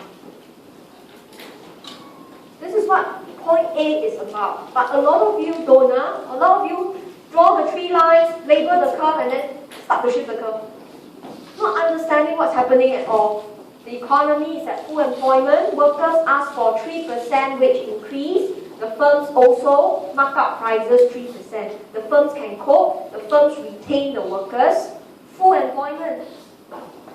Okay? Then of course, start the analysis. Shift the IS to the left. I still put numbering here so that you can follow through, but in exam, don't do it. It looks very strange. You won't understand. So we could show interest rate drop, output drop. Then map it down. Okay, so this is a tricky part. You have your Y2, but it is on the left side of AS curve. So your AD curve also shifted left. At this point, you already can see the assumption. You assume AD shift, AS no change. It's an assumption. You assume there is only a negative shock, there's only a demand shock, there's no supply shock. That's your assumption. That's why when you spend time, consolidate your concept, draw your diagrams, look at it, look at the axis, look at the curve. They will tell you what are your key assumptions. You don't have to memorize. It will come very easily. Okay, so step 2, you can see interest rate drop, output drop. And of course, with a lower demand, firms have to slow down prices, inflation rate drops. Okay, I'm going to just scribble over it. Could you imagine initially I went to put a P here, then I say P1 went to P2. And you walk off the exam hall still thinking your answer was perfect, but not realizing you predicted that Malaysia has deflation. It reflects very badly on you, but to you, the diagram is the same.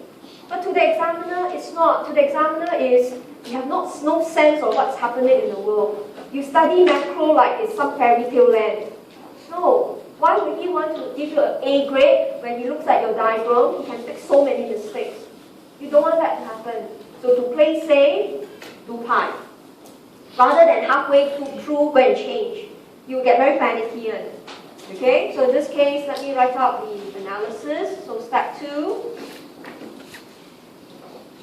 Okay, so we had a drop in AD. You will reach point D. Interest rate dropped to I2. Income dropped to Y2. Inflation dropped to pi 2. Alright, and the above was assuming no supply shock. Right, this is how I get my outcome. So, the next thing why I want to highlight, okay, the trickiness of this topic is you must refer to your diagram. You must make me read the diagram, point B, and I can see I2, Y2, pi 2. A lot of you had diagrams and the answer totally separated. We do not know what you want me to read. The worst is a lot of you have diagrams, don't have equilibrium point one. Then we do not know what you want me to look at. You see, if you can't draw, then don't draw. If it's not going to help you, drop it. Diagrams that stands alone is useless. It shows you are wasting time. Okay, so that was short run. Okay, step 3. Okay, we have to discuss medium run. This is the essence of the model. Although I seem to have answered the question, right? Malaysia suffered lower interest rate, lower output, lower inflation rate. But the model is not just short run, it's about adjustment. So in the medium run, again, assume WP is flexible, right? Then what will workers do? Workers will observe Y2 is less than Yn. It means change in output is negative. Apply Okun's law. Okun's law says, therefore, change in unemployment is opposite direction. So again, just write in bracket. That tells you U is more than UN. There is unemployment. Okay, that's one. Also, workers must double check. Pi 2 is now smaller than pi E1. Again, not familiar, put in numbers inside. If they continue to ask for 3% wage increase, but the firms only charge prices at a 2% increment, the firms will suffer. They will lose their job. So combining the two, therefore, workers will lower pi E. Right? It's too high. They will lower the pi E. Equivalent to say, they will increase W but slower. Try not to say wages drop. Right? Nobody wants wages to drop. Okay? You would still want it to cope, but not excessively. So what does this tell us? Therefore, for the firms, W over P will go down. Right? The W over P will be much smaller. Labor demand goes up. Okay? And output increase. So with pi E going down, output increase, it means SRAS will now shift right to point D. Okay, we're going to put in the point D later, but this is what examiner is marking. He's not interested in your diagram, you know. He's interested for you to show him how the medium run came about. A lot of you don't have WP adjustment. You keep thinking, oh, I dropped this topic, can already, and I can still do ADAS. Actually, you can't. The model anchors on medium run adjustment, wage setting, price setting. But I just want to assure you, I didn't use a single equation. I didn't use Phillips curve. I didn't use wage setting, price setting equation at all. I merely go through the analysis, which is good enough, alright, to complete the storyline. So go to the diagram. This is your point D. Okay, shift it to the right. And of course, you could see your prices. I say your output goes back, okay, and your inflation rate continues to drop to pi 3. So I want to reiterate, imagine you go and put prices there. Malaysia keep having inflation, doesn't make sense.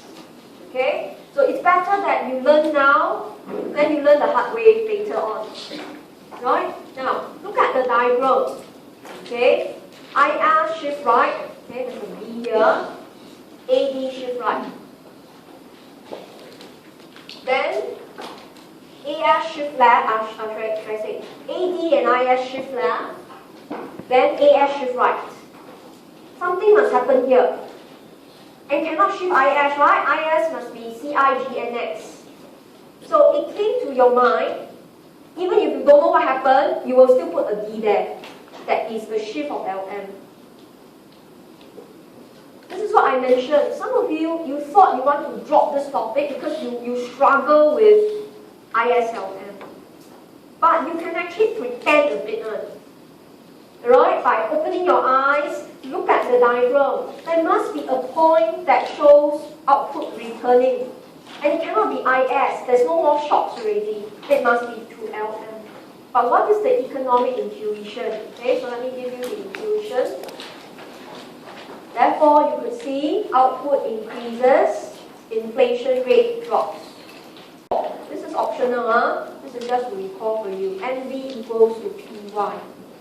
Okay, so change in M is change in P plus change in Y. So this is positive. This is actually pi. So as long as there is inflation, money is growing. But now output is also growing. So that tells you money supply, your change in M, increase faster. And that's why the LM shift right. I don't deny that if you're not strong in money market, this is quite a big abstract to you. But like I mentioned, if you forget to write, you pretend it's because you forgot. More like you actually don't know. But you still put a point D for the LM. Alright? And to show, therefore, interest rate drop. So conclusion, in long run. Okay, output went back to YN. Right? Pi keeps falling. And interest rate dropped to I. The time, and later you go back and label your I2. So what is the outcome? If the economy has a demand shock, she can recover. And not only that, it's quite benefiting because it cools down inflation, it brings down interest rate. Okay, but all of you should know the answer hasn't ended yet, right? Okay, with your big however. Okay, the easiest way to challenge is in reality, WP is not flexible. Example, in Malaysia, okay, you have minimum wage.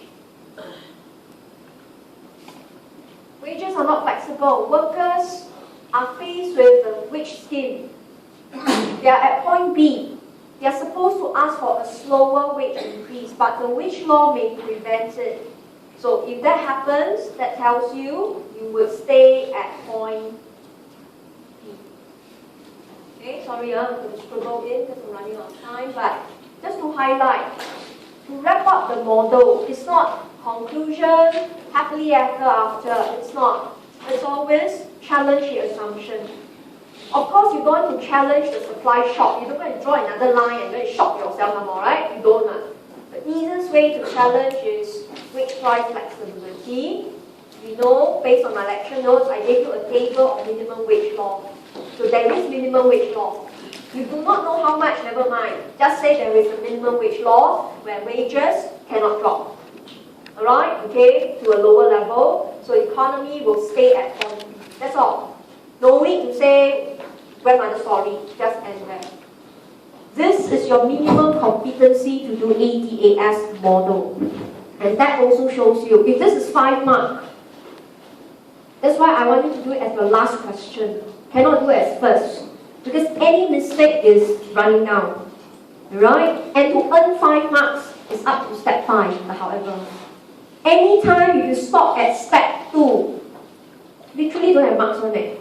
You just shift the curve. Why must he give you marks? There's no skills, So that's why it's time consuming. Right? So telling you, if you go home and write it up, you must target 15 minutes. Remember, must write in paragraph. Huh? This by scribbling really took so long. Okay? If you in the exam left with 2 minutes, will you take the 2 minutes to do this question? I won't. I rather give up my question A in section A. I will take the 2 minutes and go and check my other answers, go and see whether my axis is correct or not. I label the curves, see whether I can put C the word. I will not take the 2 minutes to do this kind of thing. I won't. So you see, the entire battle is always yourself, managing yourself. It's against all odds. And not enough time. Keep telling yourself not enough time. Still borrow time somewhere here. There's nothing to borrow. In fact, when your invigilator tells you you have last 5 minutes, nobody should start on a new question. If you do that, you're killing yourself. 5 minutes, what can you do? Nothing Derivation, if you don't explain, is worthless. Draw a diagram, not accurate, also worthless. Right? Then with 5 minutes is to polish your answer. You have to tell yourself, that's it. That's the best you can do. What else can you do? Don't hope for a miracle from 5 minutes. Hope for a miracle from 3 hours. Right from the start, you want that miracle to happen. That you can have earning back time, you have extra time. Not at the last, it's a temporary shock. Or you can talk about war, permanent shock. And look through your assumption. And write up the analysis all in 15 minutes. It is a big challenge. And wherever possible, put in at least Okun's law. Phillips curve a bit difficult, but at least put in Okun's law. At least shows him you did try to prepare for the topic. Okay? Now the next thing I want to cover today, of course, is the liquidity trap and deflation. Right? Again, a lot of people are very fearful of this topic because in our lecture, we did ISLM with ADAS. So today, I want to demonstrate to show you the minimum you can do is just using ISLM. Right? Okay, so let's spend about 10 minutes going through this. And these are the concepts. 1 or 2 days before exam, you must take out pieces of paper, redraw, rehearse for yourself. Okay, so if you want to discuss deflation, liquidity trap, okay, of course, we merely use one diagram. But for this discussion, deliberately drag the horizontal axis, right? Make it longer so that you have space. Okay, then of course, interest rate, if you want to, you can put the R inside, then output. So the objective is to label YN on the far right. And obviously, you're not there. You're somewhere in some disastrous state. Okay? And you know, if you want to particularly mention liquidity trap, it must be very low income, interest rate must be already dropping until near zero, you only want to hold money, so you are very sensitive to interest rate. Therefore, LM is horizontal. So that's why at this range of income, mark out your I1. Sorry, it's horizontal. Okay? And that is your liquidity trap. But you should know, right? Beyond that, it should be upward sloping LM.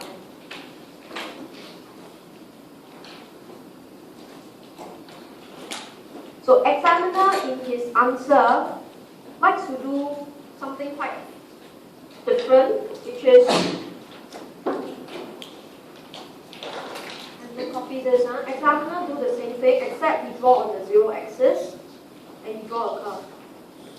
They are the same.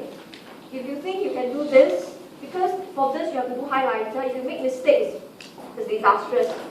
So if you think you can do this, go ahead. If not, this is equally the same, because I will specially mention I1 is near 0. I won't say I1 is 0, I will say it's near 0. So develop your own competency, whichever that you draw, as long as it's logical, it follows the behavior. What is the liquidity trap? Very low income, very low interest rate, high money holding, LM horizontal. But if you want to show a liquidity trap, you mustn't be inside there first. So you start economy a little bit more on the right. So you put your IS here.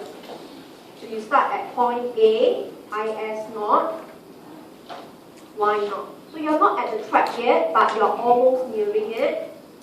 Okay, and go right. Move to the left, up the right. So see how I do it? I do it without ADAS. Okay, I write out in words. This is what I do. Okay, same thing. I would say I'm at point A. Interest rate I naught is low. Output Y naught is far away from YN. So if I have low interest rate, low output, therefore I have a low AD and low inflation rate. I didn't draw. I merely state. It's good enough because the moment you say output is less than YN, it means AD is on the far left. When you say interest rate is low, remember interest rate and inflation goes hand in hand. Pi is low. Don't draw. Don't waste time drawing something that is going to mess up later. You rather replace it in words and do a very decent analysis. Okay? So how does the deflation or the liquidity trap steps in? At point A, okay? Y naught less than YN. You are repeating the analysis just now, so I'll just quickly scribble. Unemployment more than UN. Workers will lower wages. Okay, so in this case, SRAS will shift right. Output will increase, pi will drop. Okay, and we also know money supply will increase faster, LM will shift right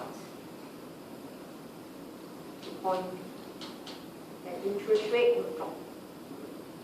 Look at this. This is the analysis you just did with me in ATAS, medium run. If you're in a recession, workers will cut wages. If you're not cut, here I will say wages drop because I'm in a recession already. If you didn't put W drop, you say W increase slower, it's just as good. But the point is, AS curve will shift to the right. Okay, firms will hire more workers, output will increase. See carefully, I didn't draw. But intuitively, if I shift AS to the right with a lower wage, pi will drop. So there is a continuity. Right? And I discussed the money market. Money supply is always increasing, but now increase faster because Y went up. So the LM will shift right to point B here. Okay, but how do I shift the LM? I mentioned you should not push the line down. You push it down, you are not honoring the I1. The I1 is like the lowest interest rate you can get already. So instead of pushing the line down, you pivot. Call this point E if you want to. You pivoted. That was your step 2. And this is your point B. Okay? It's very small, so you merely just say interest rate drop will do. So what do you see? Your interest rate is hitting the critical zone. Right? And pi was falling. We have not reached liquidity trap yet. We merely explain a typical ADAS phenomenon. And I took out the ADAS diagram. But if you are competent in analyzing, it's just as good. I'm very sure you are competent to draw this. Right? It's a matter of practice. Okay, so A goes to B. Now, see carefully. This is the part that is the trigger point. Right? What do you see? Interest rate was falling. Okay? Pi is low and the pi is falling. Okay? So generally, fall in pi is bigger than fall in interest rate. Because interest rate is really very low. Banks are not making enough money. So when they cut interest rate, it's very slow. But prices, the adjustment can be bigger. Right? So using R equals to I minus pi.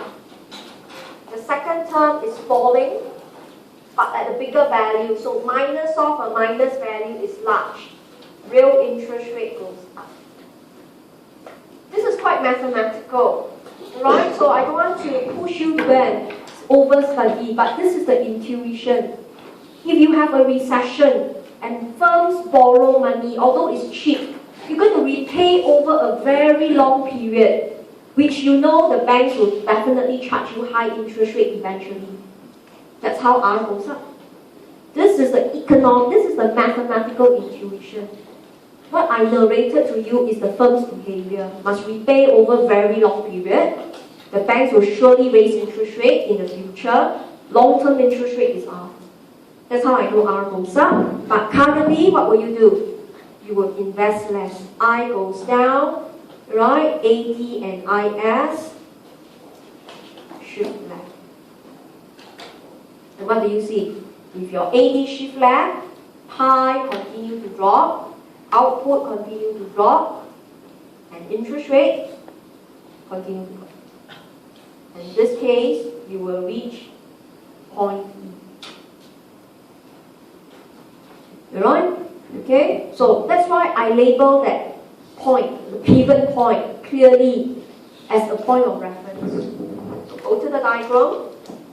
No need to draw ADAS, just need to draw the AD curve. So you see, where IS curve. So the IS at LM2 shift left.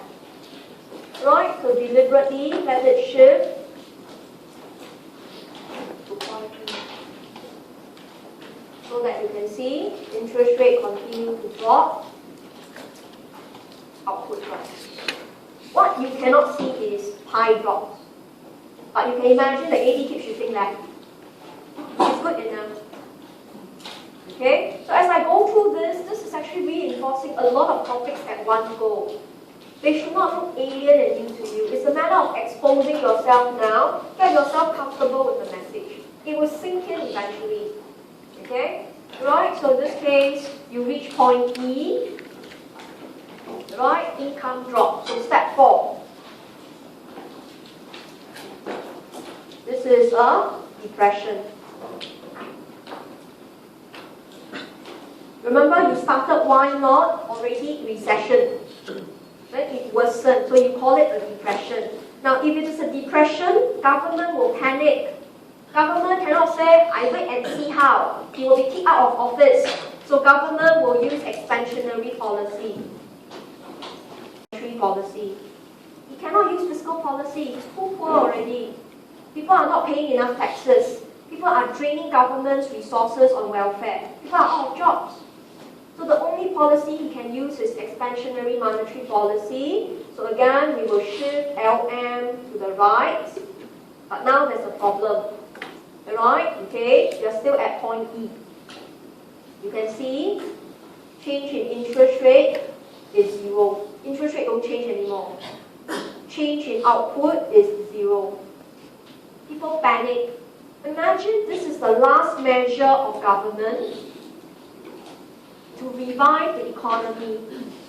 You're supposed to bring interest rate lower, but you can't already. You're at the trap.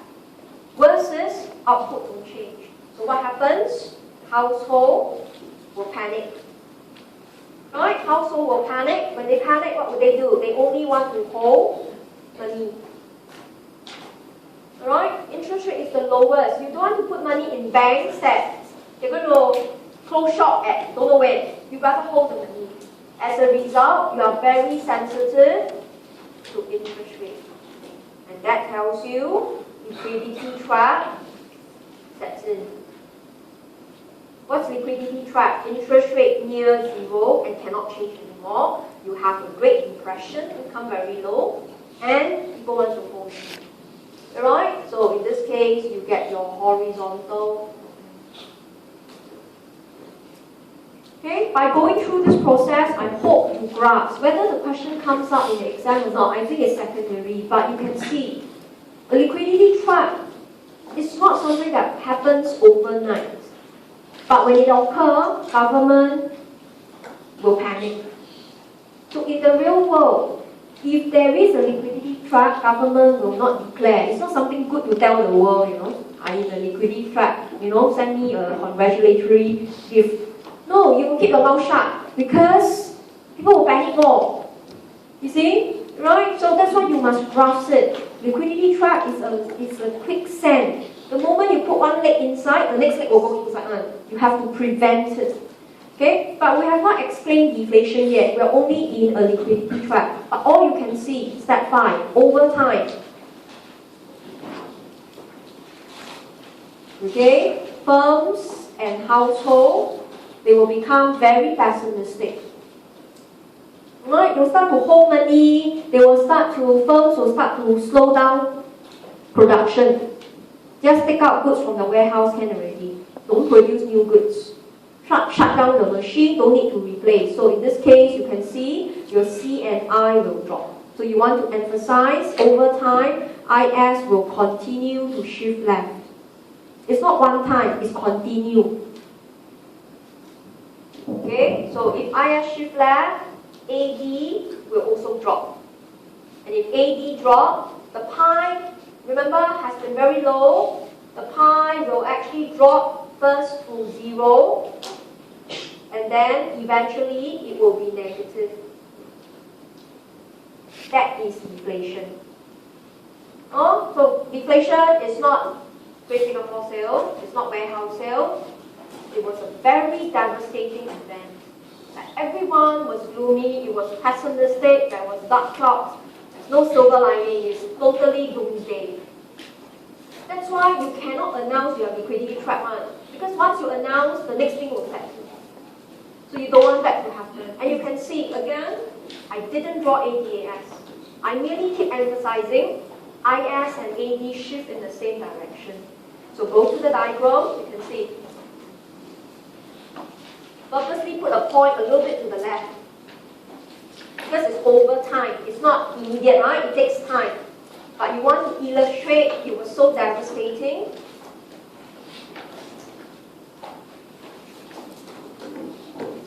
Okay, you go to IS2. You can see you're still in the liquidity trap. Interest rate cannot change anymore. People all want to hold money. And the pie became. This is the minimum diagram you must draw. And look at it. It's no longer that terrifying. Okay? It's no longer that terrifying. I forgot to draw one set of LM. There's one more LM. This is monetary policy. Okay? There was a shift of LM down, then liquidity trap, right? Then shift of I forgot what I said. So go through it then. This LM is step 4. This is actually the step 4. So I put in a numbering in case you can't tally. So generally there are 3 LM, 3 IS. But the LM are seen to be shifting to the right. The IS are seen to be shifting. LM shifting to the right, IS seems to be shifting to the left. So is there a cure for liquidity traps? The answer is yes, if you can shift IS to the right. There's no cure to LM already, right? But the LM is just merely to pump liquidity into the banks, that's all. But in terms of shifting the curve, it pivots at point B. Okay? So with this in mind, look at examiner's answer. Examiner gave you very strange diagram. Examiner gave you IS like that, and then shift LM, then examiner put IS like that. And it scared the hell out of you. You go like, oh, what's happening? Look at this diagram and this diagram. Yeah. They're almost alike, except I just need to push this down. And you don't see the tail end of IS, but intuitively, they're the same. Right? LM shift left, IS. LM shift right, IS shift. Study this, right, to complete your ADAS model. You cannot drop at all. If you tell me you drop which setting, price setting, that set of notes, okay, at least you can explain which and price setting. If you drop Oku's law, Phillips curve, all those equations, it's fine. But the adjustment process, you can't. Alright, okay, so this is the discussion of liquidity trap, then the onset of inflation. That's ADAS. So if you think you have not studied, then you have to really study AD curve, AS curve, ADAS, let's go through what I went through today. Right? You have no time to read lecture notes already. Okay? Right? So know where are your focal points. So I'll quickly just go through 1 or 2 slides, then we will highlight it to you. What axis to use? Plan. Okay? Think through, do you want to say P drop? If your answer was P increase, then put P axis is fine. But if you know eventually P will drop, think carefully. Right? Will the country suffer deflation? Okay? I briefly went through ADAS 2 weeks ago, but I just want to highlight some key focal points, right? Of course, we know it definitely comes out for section A and B.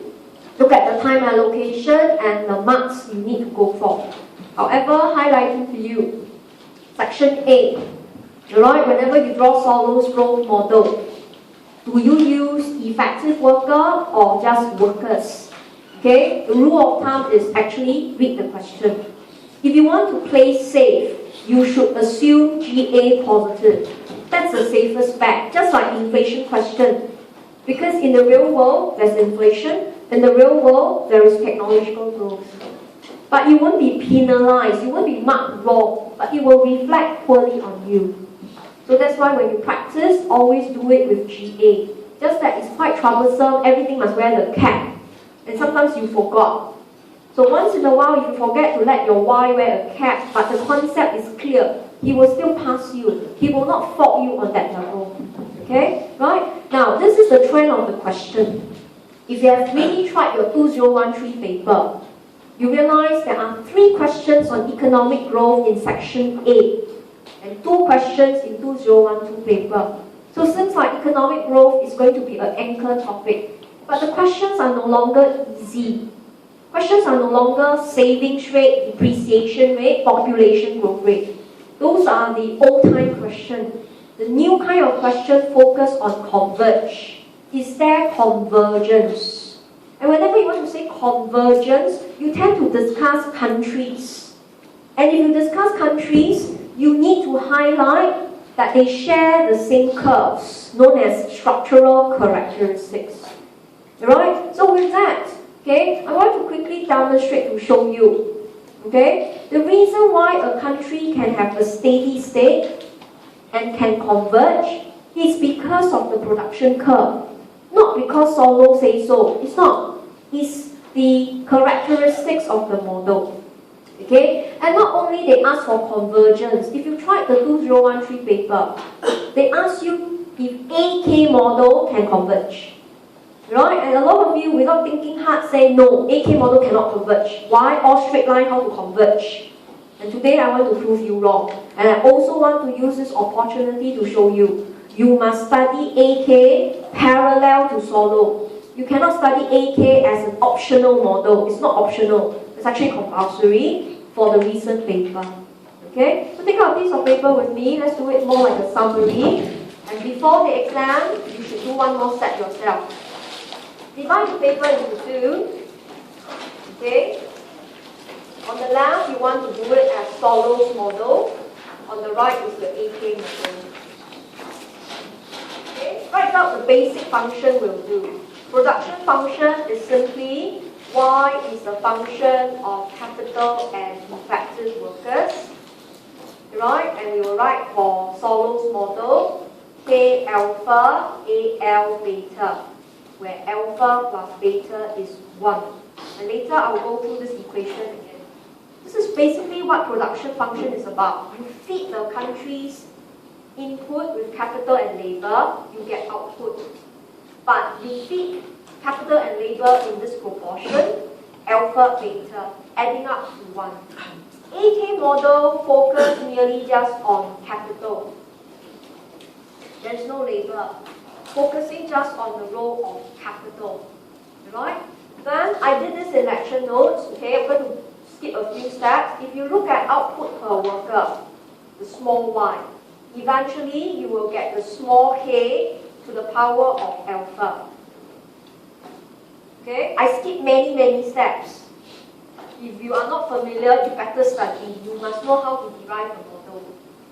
Okay, right? So alpha, as you can see, is less than 1. So what does this tell you?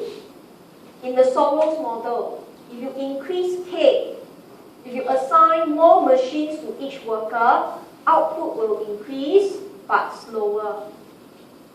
This is this is Solo's model. You want to grow the economy, but you must be aware it will slow down.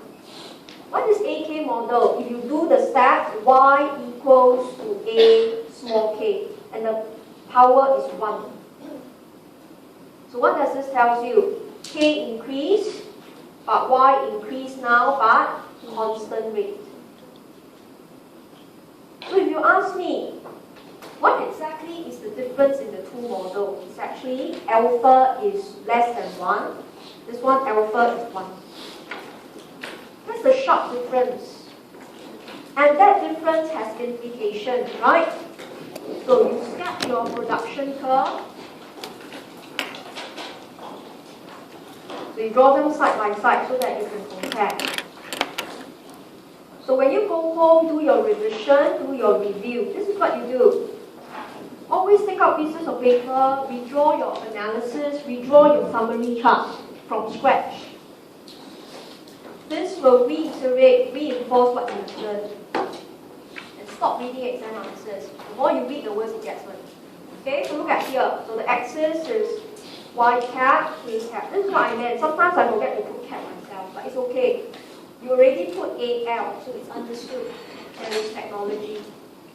Okay, so of course, production curve will look like that. But on the right side, it will be a straight line. Now, what is the intuition? The intuition is this is your production function. Savings function is a fraction of it. So you will lie below it. So the same goes for AK model. Okay, and what is the model about? The model is about deciding how many machines. So machines must compare benefit and cost. Savings is the benefit. So you include the cost line in delta plus GN plus GAK. Over on the right side, you also must do it, but you deliberately draw it lower.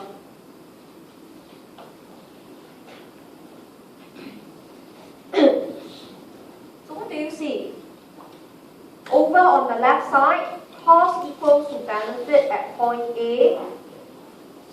There is steady state capital.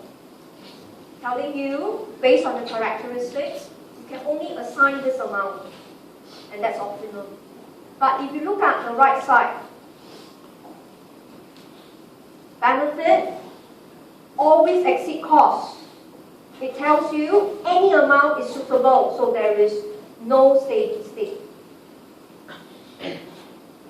But what was the reason that the diagram on the left has steady state? It was because of diminishing returns, right? So you must anchor properly. A lot of you study Solo's model, keep remembering, oh, as long as the lines intersect can already. But why did the lines intersect? Because of the production function, then resulting savings function to have a slope that is diminishing. There was a concept behind, okay? So that was steady state, which I'm very sure 80% of you are aware. But what about convergence? Can convergence take place? So whenever we say convergence, we like to discuss rich and poor countries. Right? So in the diagram, we know usually we'll put the poor country on the left. Then we will put the rich country on the right. Then we will always say, right, they share the same characteristics. They will converge. Right? The benefit and cost will allow them to adjust to reach K star 1. So not only there is steady state, there is also convergence. Okay? And of course, to K star 1. Second, this is like 99% of you can do it. But no longer this is what examiner wants to test. Examiner wants you to go to the second diagram or the second model and ask, is there convergence? So again, put in the rich and poor country. So poor country should be on the left. Okay, so we purposely put an S naught to accompany it. So this savings function that I first draw is for the poor country. The poor country with low savings, smaller amount of capital per worker. Okay, then of course go to the other side of the diagram. A little bit more to the right. This is K1. This is the richer country. So richer country must have a higher savings rate. So S is S1, 1. But what are we assuming? They share the same characteristics, right? Same structural characteristics. You must use the word structural. You cannot say same characteristics. The word structural is intended to say production, depreciation, population, technological growth. Is there convergence? Answer is yes. There is convergence. The poor can reach A star. Alright, there is actually convergence. But government, alright, in the poor country has to do something, has to increase savings rate to S1. It has to force everyone to save at the same level as the rich, but assuming they have exactly same characteristics. Then you can see K0 can reach K1. Underneath I scribble, but you can see no steady state, but convergence. Convergence simply means can meet. And of course, this is right, idealistic. Will this work in the real world? Answer is no. Because you know, rich and poor country will not share the same GN and GA. It's really different. Okay? And this model assumes the rich will wait for the poor. Alright, I wait for you. You catch up with me, then I run together. But in the real world, it doesn't happen. The rich will continue to grow richer. Then the poor keep chasing him. That's the real world. But on paper, as it is now, right? Can there be convergence? Answer is yes. So use this sheet of paper as a summary for you to study your economic growth. No longer the question is just savings rate, population growth rate. It's no longer that. It's really understanding the model. What is the model about? The model is about K, increasing K for each worker to increase their Y. Is there a steady state? Is there convergence? Right? But there's a very glaring mistake in both of them, right? Both assume the rich and poor share the same characteristics, which is too far-fetched already. Right? Okay? That, right, should put you on a better platform to tackle the recent 2013 paper. If you have tried it, you will agree with me. These are the essence of it. Okay? We'll take a break. Let's come back at 1:30 punctually. State and convergence. Okay? Now, this kind of convergence is called conditional. Why is it called conditional? Because it's based on the conditions of the economy. Then you can converge. So that's why Solo's model never say there's absolute. Absolute means you're very sure all of them are always the same. Right? Solo's model is all conditional convergence. Right? Okay? So conditional convergence means it's based on the structural characteristics of the economy. So let me just summarize. Okay? You still have space to do so. I would highlight here, this is called conditional convergence. It means you must assume the same production function, the same depreciation rate, the same population growth rate, and the same technological growth. So it's conditional. These are the conditions, these are the state of the economy. Solo's model is conditional convergence. So the moment you know they do share, then it's called absolute. You're very sure it will reach there. But it will never happen much. So on paper, they can be absolute and conditional convergence. But in the real world, there's only conditional convergence. Right? Because in the real world, to get two countries to have the same Y, delta, GN, GA is almost impossible. But some of them are are very close. If you put Singapore and Hong Kong, yeah, we can have conditional convergence because we are quite close. Right? Okay? But very rare. Okay? You put Singapore with Malaysia, Indonesia, definitely don't have conditional convergence at all. Our population and technological growth rate are vast. Okay? So that was the growth model focusing very much on the discussion of how the steady state and the level of convergence can actually take place. Okay, so let's continue to the last bit. Okay, then of course make sure you also study time path. Okay, I'm going to demonstrate later in a while, but don't spend too much time. It's usually tested in section B. But later I will show you. Time path is subtly tested in section A in the 2013 paper. Okay, so don't drop the time path.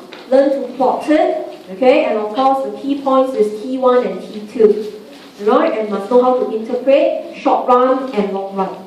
Okay, then of course study golden rule. Right, the discussion of golden rule, you can safely assume GA is 0 because it's quite tricky. But again, if you want to play safe, put in the GA. It's totally up to you. But if you're studying this for section B, you better double check. Sometimes they have the GA.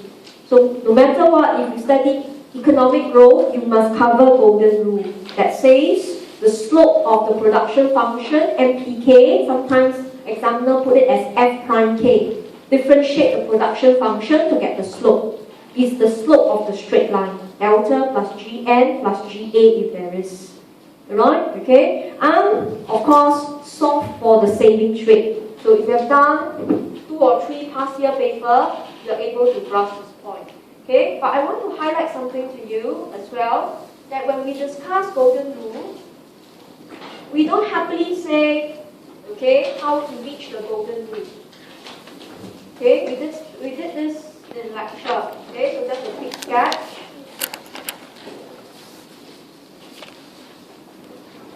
So we know if you do golden rule, the way we draw is different. We find the SPK first, which I call it F prime K. Okay, then we bring it down. We draw the parallel line. This is delta plus GN K. And we put in the savings function. S is SGR FT. Right, so make sure you practice drawing. But the key point I want to highlight to you. Okay, so again, there is, based on the characteristics, there's only one golden rule, capital. So if the country is on the right, should I say it's on the left first. Okay, the country is on the left. If she wants to pursue the golden rule, she has to increase her savings rate so that she can increase her K. But in the process, output can go up, consumption will go up. So this country will pursue golden rule because it grows the economy in terms of output per worker, consumption per worker. This is clear. All of you can do that. However, okay, if my country is now on the right, okay, and we usually use it to discuss China, right, who has overdeveloped already, then we can see if she wants to pursue golden rule, savings rate must go down so that you have lesser capital. Because you have lesser funds, you buy lesser machines, okay, and output will drop, but consumption can go up a little bit. But looking at here, this is not desirable. Therefore, this country will not pursue KGR. So examiner no longer just wants to ask you where is KGR. But it wants you to think through. If you are discussing without any scenario, you should discuss a country that goes from the left to the right. It's logical. You should not make your answer look so different by putting the country on the right. Because the country won't pursue KGR at all. Alright? Because although consumption per worker can reach maximum, but output per worker drops. This is not economic growth, right? The topic is called growth. The topic is not called consumption growth, it's economic growth, which is output per worker growth, the country's growth eventually. So in summary, whenever you do golden rule, okay, think carefully first. If nothing is mentioned, start with K0 on the left. And if you do have to say K1 that is on the right, make a comment. This is inefficient. Pursuing golden rule is not desirable, it's inefficient because you shrink the country's output. Okay, right? So that's something to take note. So of course, besides the golden rule, okay, you must know how to discuss whether growth model is exogenous or not. So in this case, Solo's model, the growth model is exogenous because country's growth rate, which you should know how to derive mathematically, if there is no technology, country's growth rate is only population. Right? If there is technology, it's GN plus GA. But the key highlight is government has no direct control. Government can predict, government can plan for GN, GA. He cannot control the exact amount. So growth is exogenous. Okay, I'm going to skip one slide first. I'll come back here. AK model is endogenous. Just now I showed you, right? How can the poor country catch up with the rich country? Increase savings rate. So your growth is purely through savings rate. That government can fully control.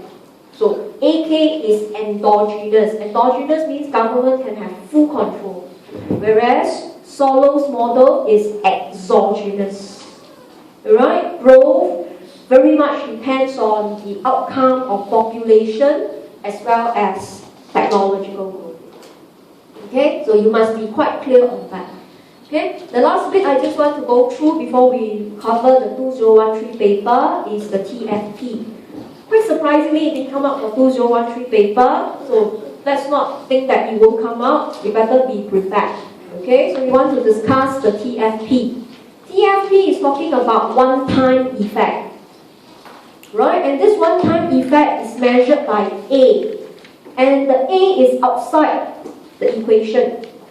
The A previously for productivity, or should I say technological growth, A initially was inside. Now you are saying that there was a one-time change in productivity, right? Okay, you are using the same K and L. So mathematically you can see, right? You put up the A, right? I'll do a summary for you, then we will draw the diagram. Okay, so I'll write one more time. Y, you can write it as K alpha L beta.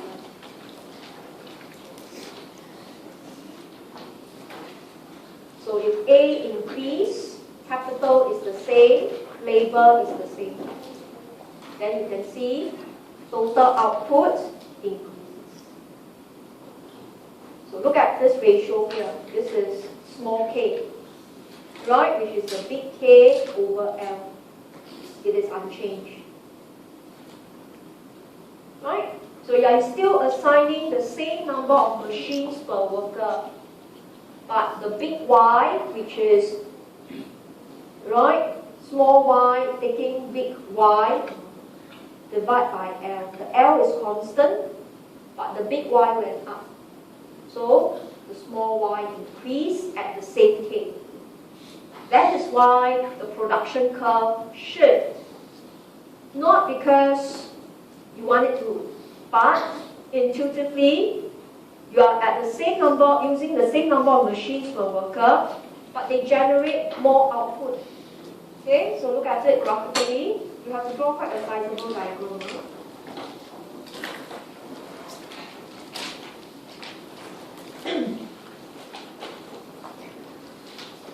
Okay, so for convenience, assume GA is 0. Right, because you don't want your A to be running all over the place, you better say so yourself. Okay, and of course you can now put in your Y and your K. Draw the first set of the curve a little bit flatter. So this is your Y1. Okay, and of course you have your accompanied S1. Take note of the gap. This is a amount between S and Y1. right? Which is in this case your S naught Y1. The saving trade comes your production function. Okay? For only this case, only for this purpose, you can't do it elsewhere. Only for this case, draw the straight line steeper and cut through the production curve. You can only do it in this case, delta plus GNP. Let me use the rougher color. Okay, delta plus GNP. So you can see, initially you are here, A star naught. Point A, you were at steady state, producing Y star naught.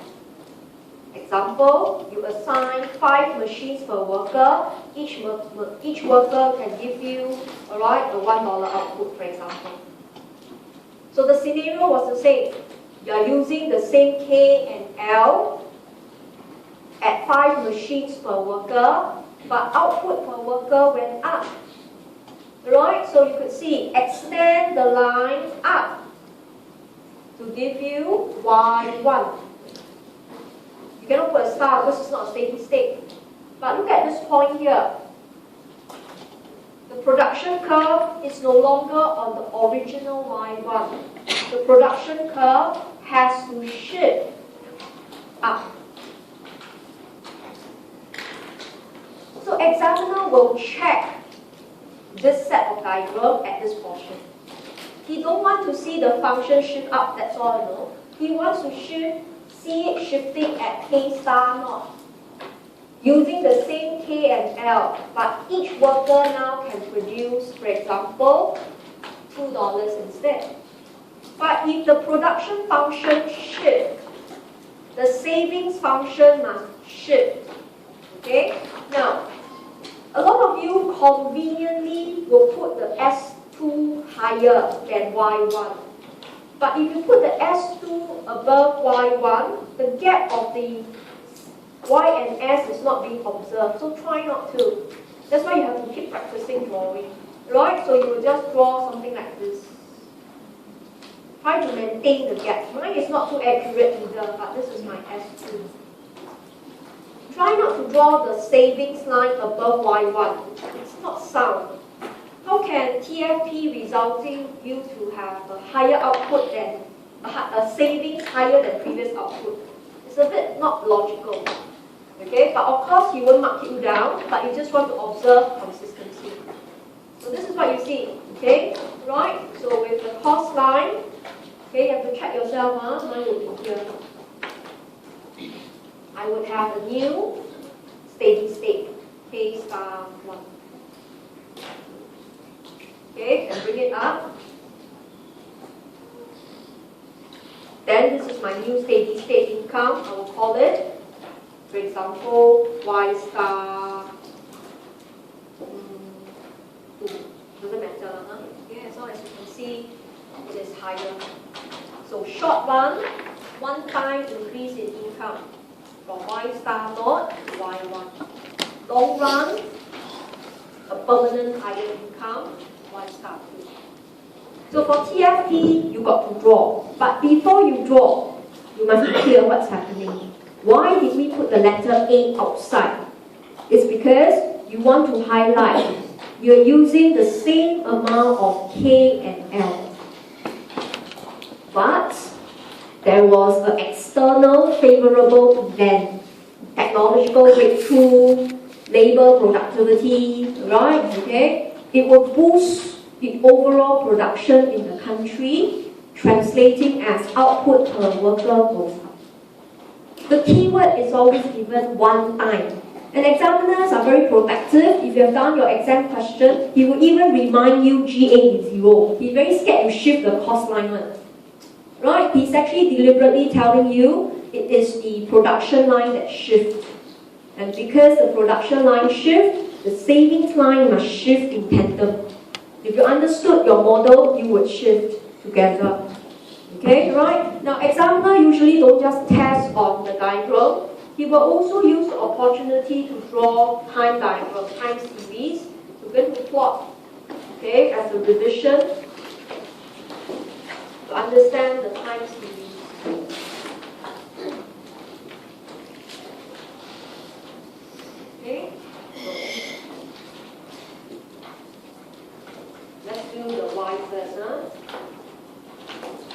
The time series, remember, mark out the 2 time zones. And remember, time series only earn half to 1 mark. Don't go and spend half an hour to draw a time series. If you can do, good. You cannot do as much. So we know from 0 to T1, you were using K star naught. That tells you you were earning Y star naught up to point A. Right? That's why this is called steady state. You can see output growth is 0. Balance growth up. Right? But at period T1, this is the time where A increased, the small y went up. So at point A, we just branch up to get our y1, and we call it point B. But we don't join the points. It's a one-time increase. Right? Then at period T2 onwards, you were using K star 1 already. And your output is higher, right? We mark out Y star 1 just now, so go all the way high up. Okay, map it with T2, point D. And you know, from there onwards, you are on the balanced growth path again. Right? So generally, you will have this 2 portions. I mentioned in tutorials, this is the minimum you must all do. The first and the end is always horizontal line, but you just need to know higher or lower. But you have to join B and D. You cannot join A and B. A and D is B and D. So output will increase slower and slower. And I mentioned in the exam, if you have a mental block, then draw straight line. If not, you should know. When you increase your K, you will slow down. So output increase will also slow down. This is the time path. And whenever they ask you to plot, he doesn't ask you to explain. Just plot, just draw, will do. Don't waste time explaining at all. Just put in key pointers like that. It's usually sufficient. Okay, so this is the time path for output. Let's draw the time path for capital. Sharing the same, okay, almost the same time frame. So now, looking at capital, okay, so I'll just quickly give you the answer. So initially we started at K star 1. Then we end off with K star 2.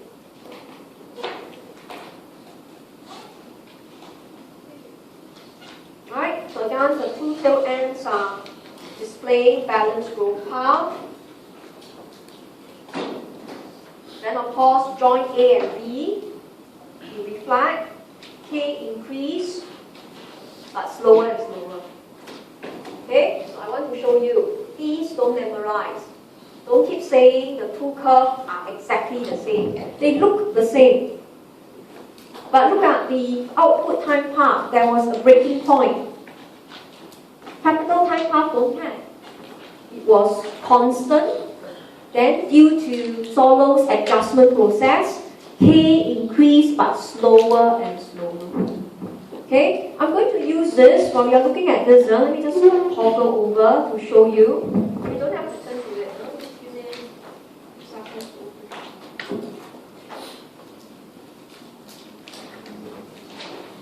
This was actually the 2013 paper, Zone B, question 2.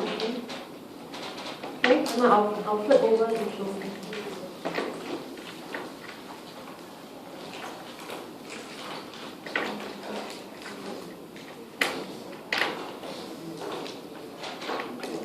The one on desirability.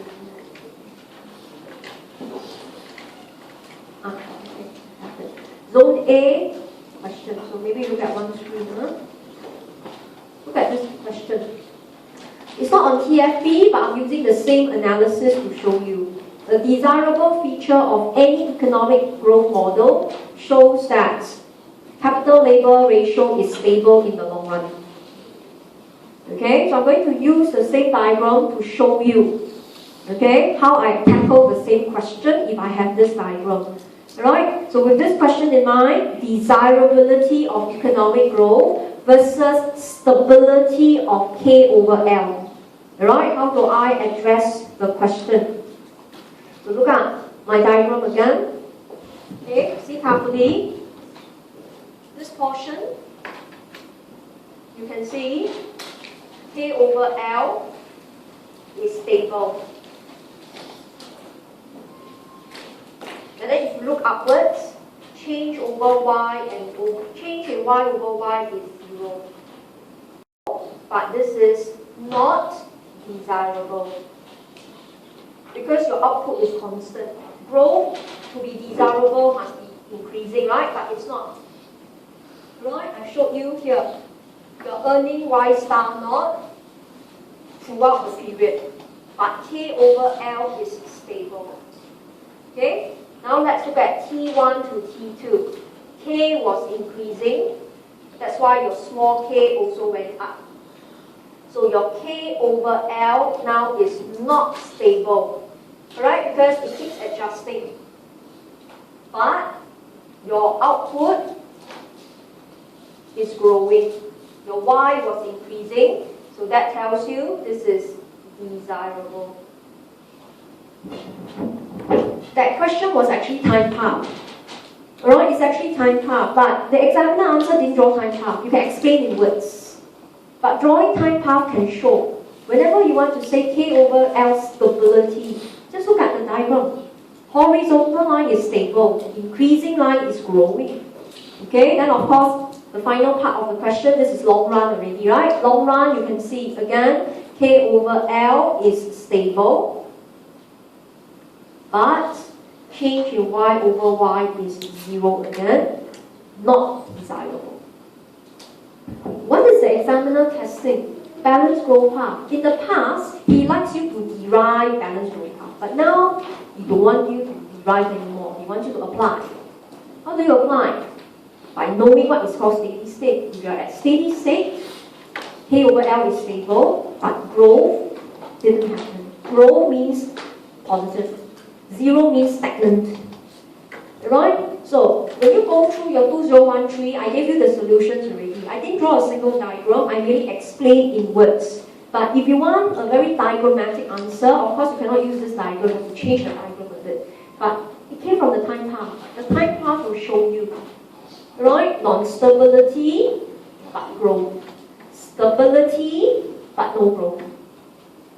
This is the new trend of question. Besides the one I showed you just now, convergence, the second type of question they like to ask is, in this case, rate of growth. Right? You have to prepare yourself to tackle such questions. So later when I go through the 2013 paper, I will emphasize that. Alright? But coming back to the topic, I have effectively covered all the key topics as much as I can for revision. Alright, so that set of slides just give you the general guideline, what you should study, what you should anchor on. But they are not the only thing to study. Okay, so with that, let's look at my 2013.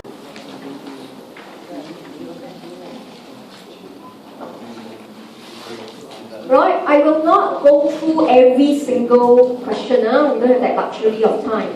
And particularly the 2013 answers that I'm giving you is primarily for section A. Because if you look at your commentary, some of you don't even understand the answer. Some of you can't even interpret the question. So what I did is I break it down for you. Right? And some of my answers can differ from commentary because of my assumptions and the model that I chose. Right? So I want to show you. That's why don't read commentaries, then do the answer. Write your own answer. Look at your assumptions clearly, then compare answer. Reading too much, right, will actually jam block your brain. You stop absorbing already. You're already so stressed, you cannot absorb anymore. Then you should build confidence by trying out the answer. Okay, so highlighting to you, this is just a general guideline. Your answers and mine may differ. It's okay because our assumptions may be different. Okay, but what I'm showing you is my approach. I break it down into simpler portion, and I also indicated what are some mistakes that you tend to make. So you just need to make sure you don't commit those mistakes, right? Even though you may use a different method. Okay? And again, do not spot topics, do not merely study my slides and say, that's it. You don't. You have to eventually write it up. Okay? And just highlighting to you, there's no way to spot trends at all. Last year's paper, there were 3 questions on Zone B, economic growth. There is no question on REP, our favorite REP. There is no question thus far on Phillips curve. But are we going to believe these trends? Answer is no. They are just a guideline for us. Alright, so you must be careful, okay, that you know not all topics will be tested. So you just keep your fingers crossed.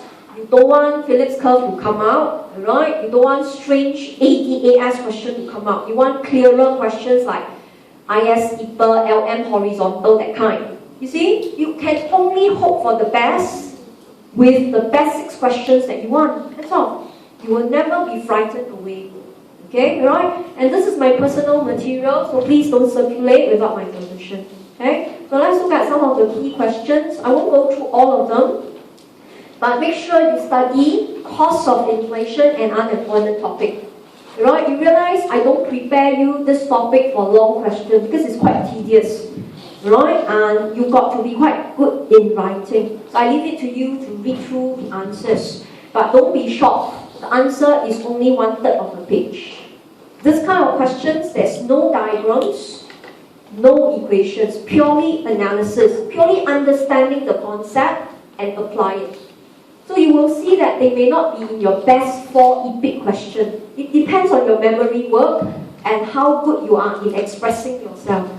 Alright, so it may be in your top 6, but I don't see anyone putting them in your best 4 questions. So you must take note of that. Okay? So moving on, I've done this question. I've showed you how to address the question. So the key word is the word desirable. You cannot just see K over L stable and keep explaining K over L stable or not. You are comparing desirability, means you want output to be growing, versus K over L constant. Alright, so this is the trickiness of the question. That's why I raised the difficulty to 2 instead of a standard 1/5. Just to highlight to you, you have to raise your antenna when you see economic growth question. No longer they are straightforward. Okay? And again, just to show you, okay, you will never get 0. Right? Some students, they saw economic growth, they saw stable, they relate it to steady states. Okay, they explain. If the examiner is kind, he'll give you 1 mark. But you totally missed the question. You did not explain K over L is stable. You merely say you will reach K star 1 to stop. But he will still give you marks because you had the correct topic. Okay? Some students, they saw the word desirable. They assume it's poor and rich country. And they say the poor country can catch up. Then they say that is desirable. And that is still not wrong. Alright, because when you catch up, your output grows. Then you will show it is desirable. So I want to show you, if you read the question carefully, plan accordingly. Alright, you will not miss the ball. But if you are one who took the topic for granted, thinking that it's so easy, I read a few words, I jump into the river and I try to swim. You may not know you actually got drowned already, so must be very careful. So I'm very sure some of you who did the paper, some of you may do this kind of thing. Alright? But by just looking at a few words, which is wrong. So be careful with that. Okay? Alright, so I've given you my solution. Go back, read through, draw the diagram if necessary. Okay? This question on KCF, alright, is quite straightforward.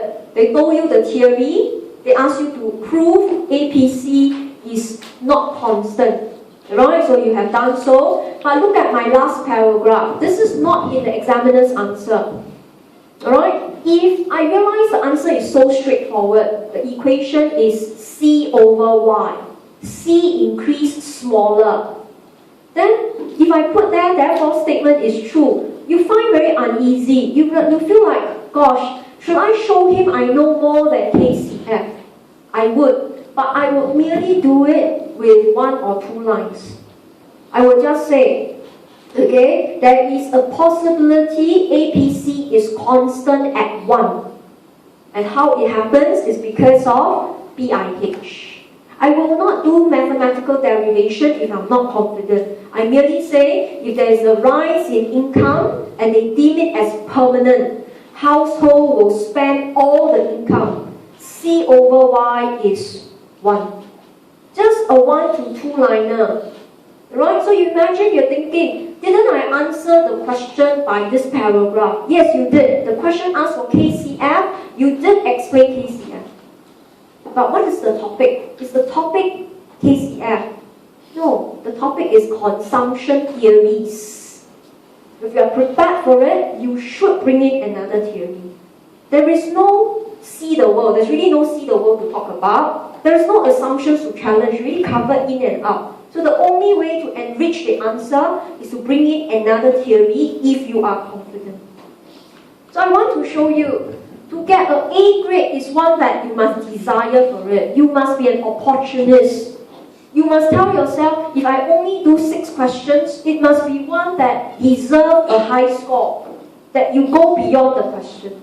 Not, my equation says so, full stop, statement is true. It's not, you know. It's all about preparedness. It's all about keep calm and move on. You have to be very calm. You cannot, oh, time is tickling, dire, cannot remember this, cannot remember that.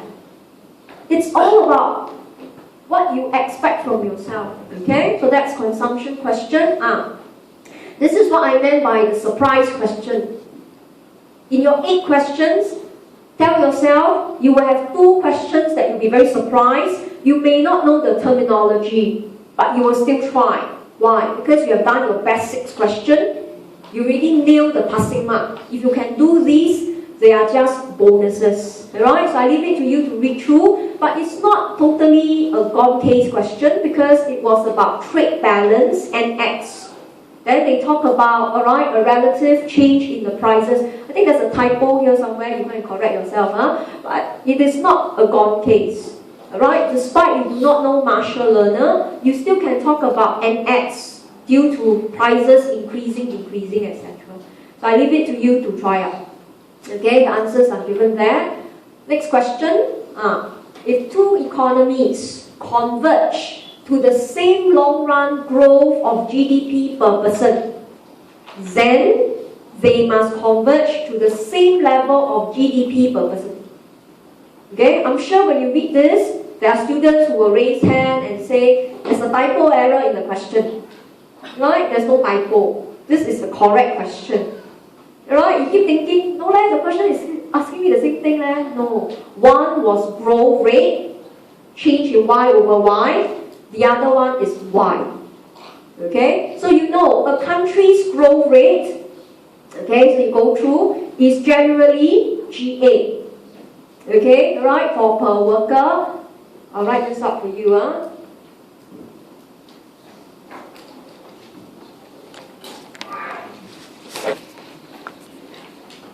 A is 0. The country's growth rate is just the population growth rate.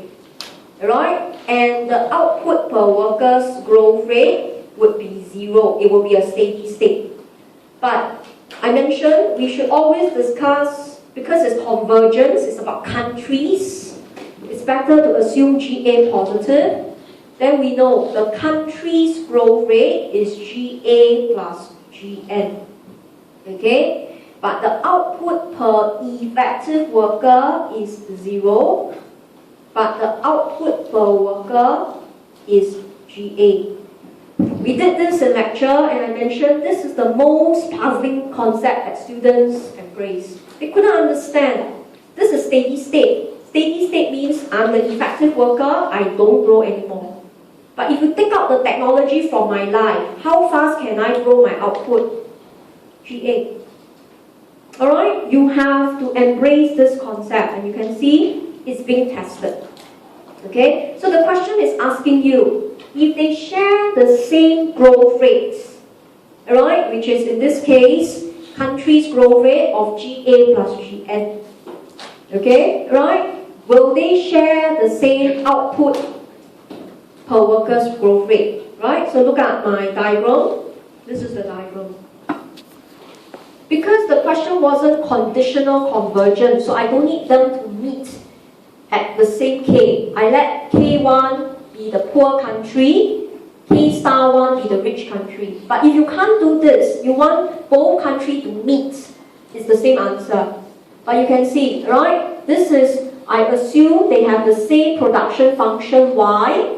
I assume initially they have the same cost function, delta GNGA first. Then I draw the savings function for the poor country at point A. So point A steady state was K1. If you want to branch it up, you will get Y1. Okay? Then, what is the meaning of convergence? Means can catch up. So I purposely draw the savings rate of the rich country higher. So can the poor country catch up with the rich? Yes. Increase savings rate. But you must assume the two curves on top are the same. Okay? So what happens when you go from A to E? Both are going from K1 to K star 1, Y1 to Y star 1. Both reach Y star 1. Both has the same output per effective worker. Both has the same growth rate, GA plus GN. That makes the statement true. Most of you can get statement true. Alright, okay? But how do I make the statement false? This is a thinking question. So most students can score 3 marks. But not everyone can score full marks. You have to think through. Right? How can I have the same K star 1 besides shifting the savings curve? Another way is the characteristics of the country change, particularly GN and GA. So I tackle GA, which is easier. I assume GA is lower. So if I know my GA is lower, I know the cost line will be at the bottom. Yet it can cut my existing savings line at point F. I still can get K star 1. I can still get the same output per effective worker. But my growth rate is different. My growth rate is GN plus GA. But now I have a lower GA already. The statement is false. Right? If you ask me, this is really a thinking question. You need to really stare at your answer, look at it carefully. How do you did convergence? Most of us will savings rate goes up. It's very convenient.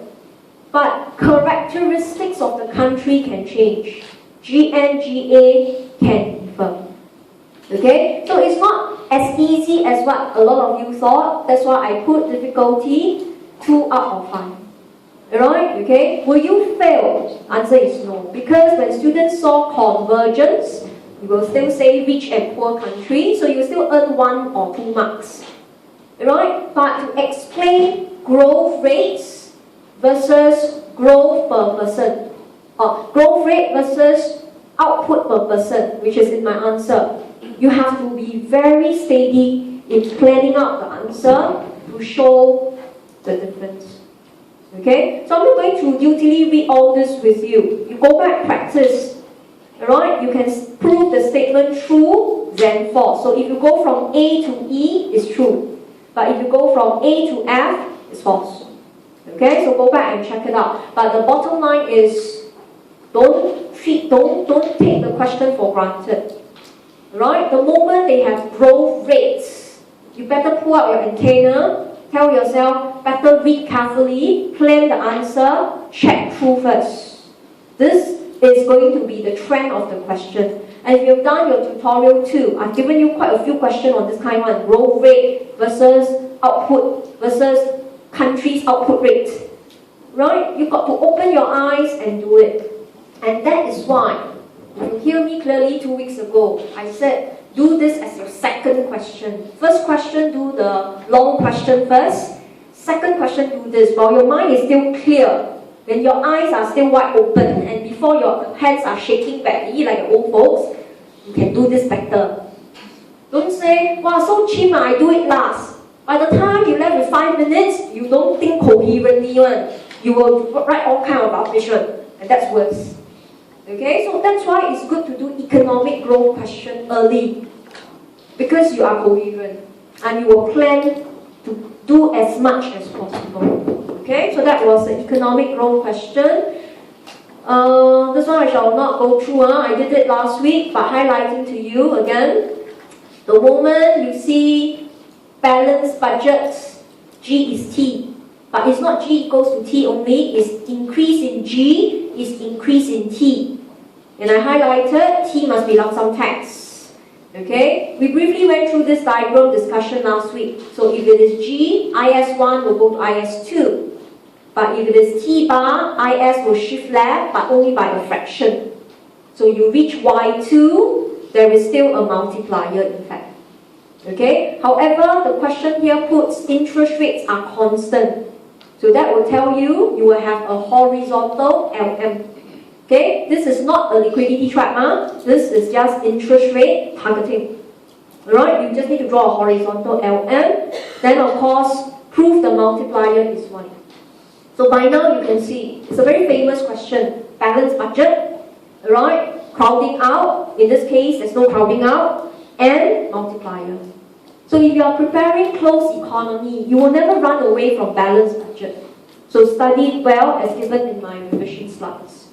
Okay, alright, so answer to this question is not long, but it is actually using the ISLM model. So must be careful, the question will not say using ISLM model.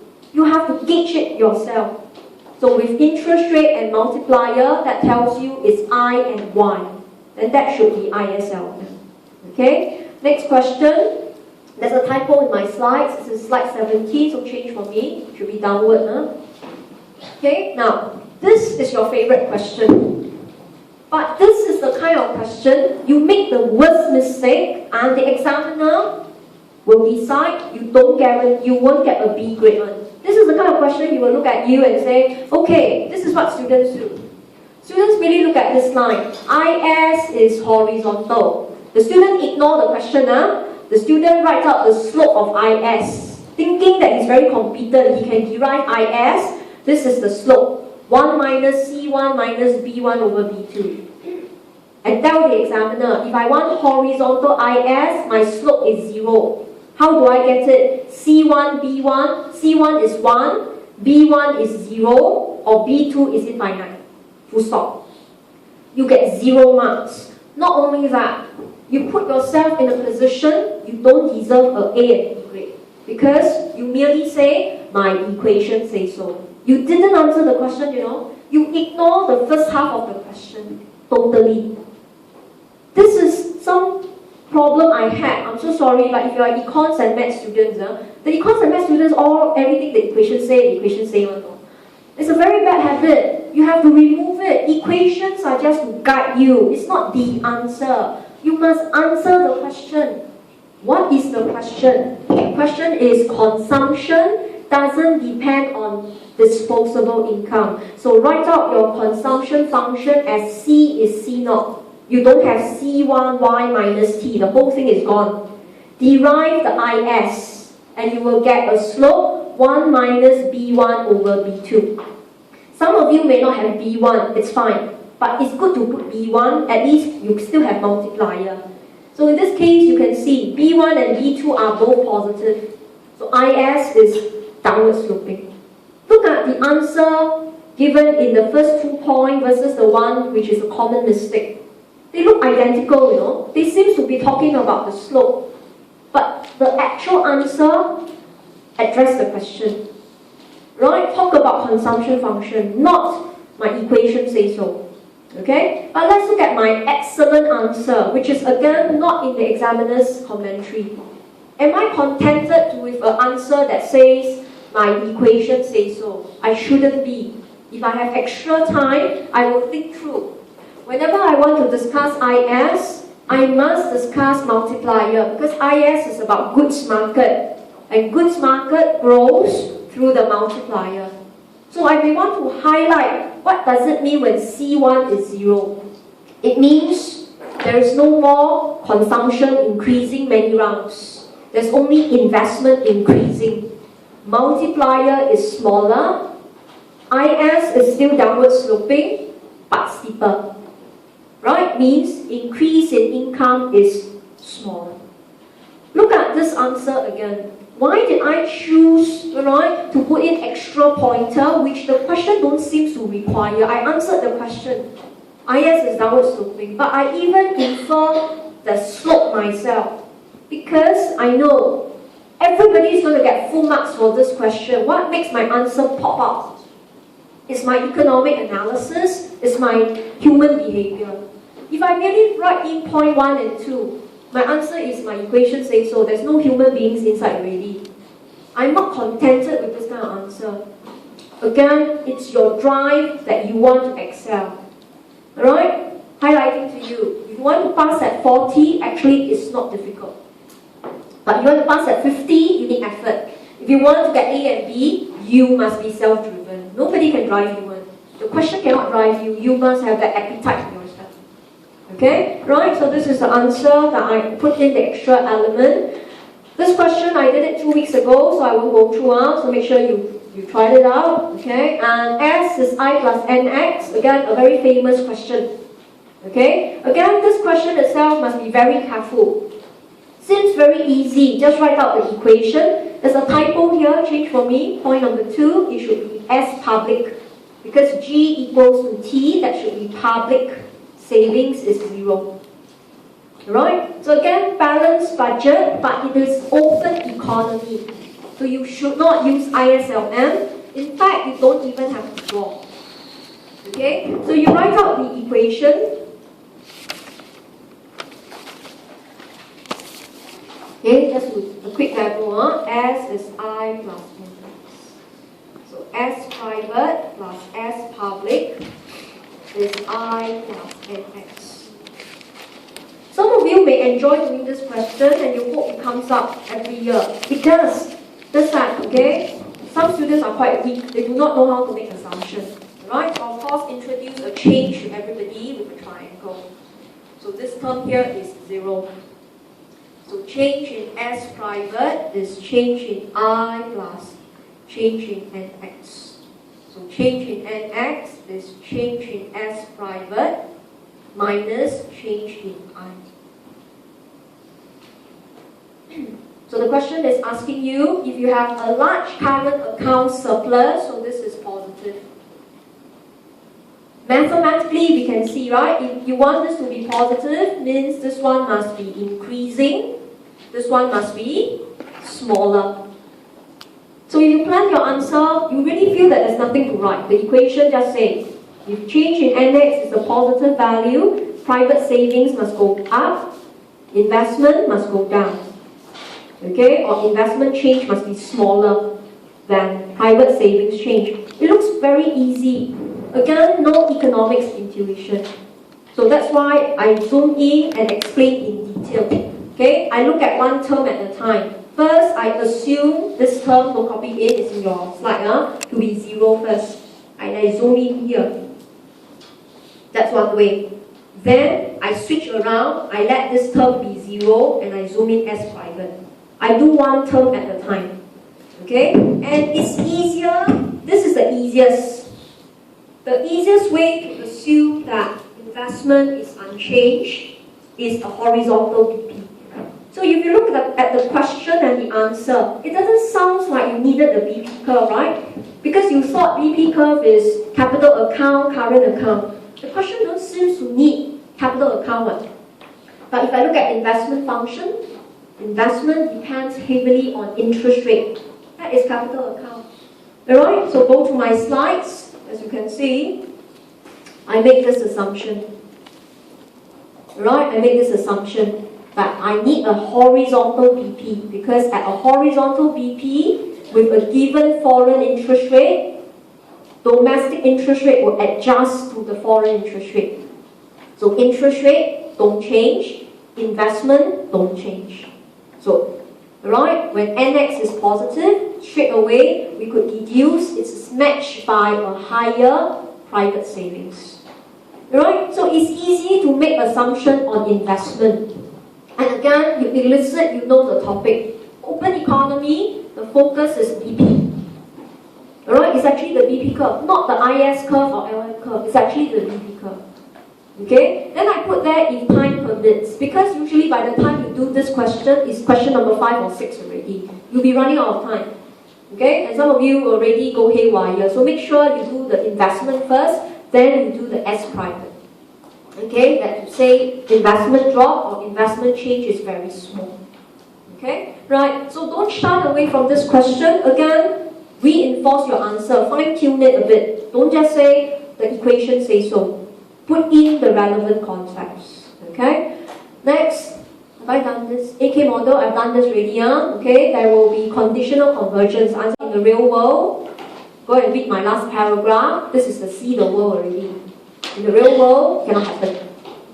Okay, so that's on convergence. Let's move. Okay, so that was zone A. Alright, you have a surprise question, master learner. You get a big shock, but still manageable. Out of the 10 questions, you can easily pick 7. Not too bad. But out of the 7, you can easily do 4 EPIC, and you're not contented. You do as many EPIC as possible, and you even fine-tune your answer to perfection.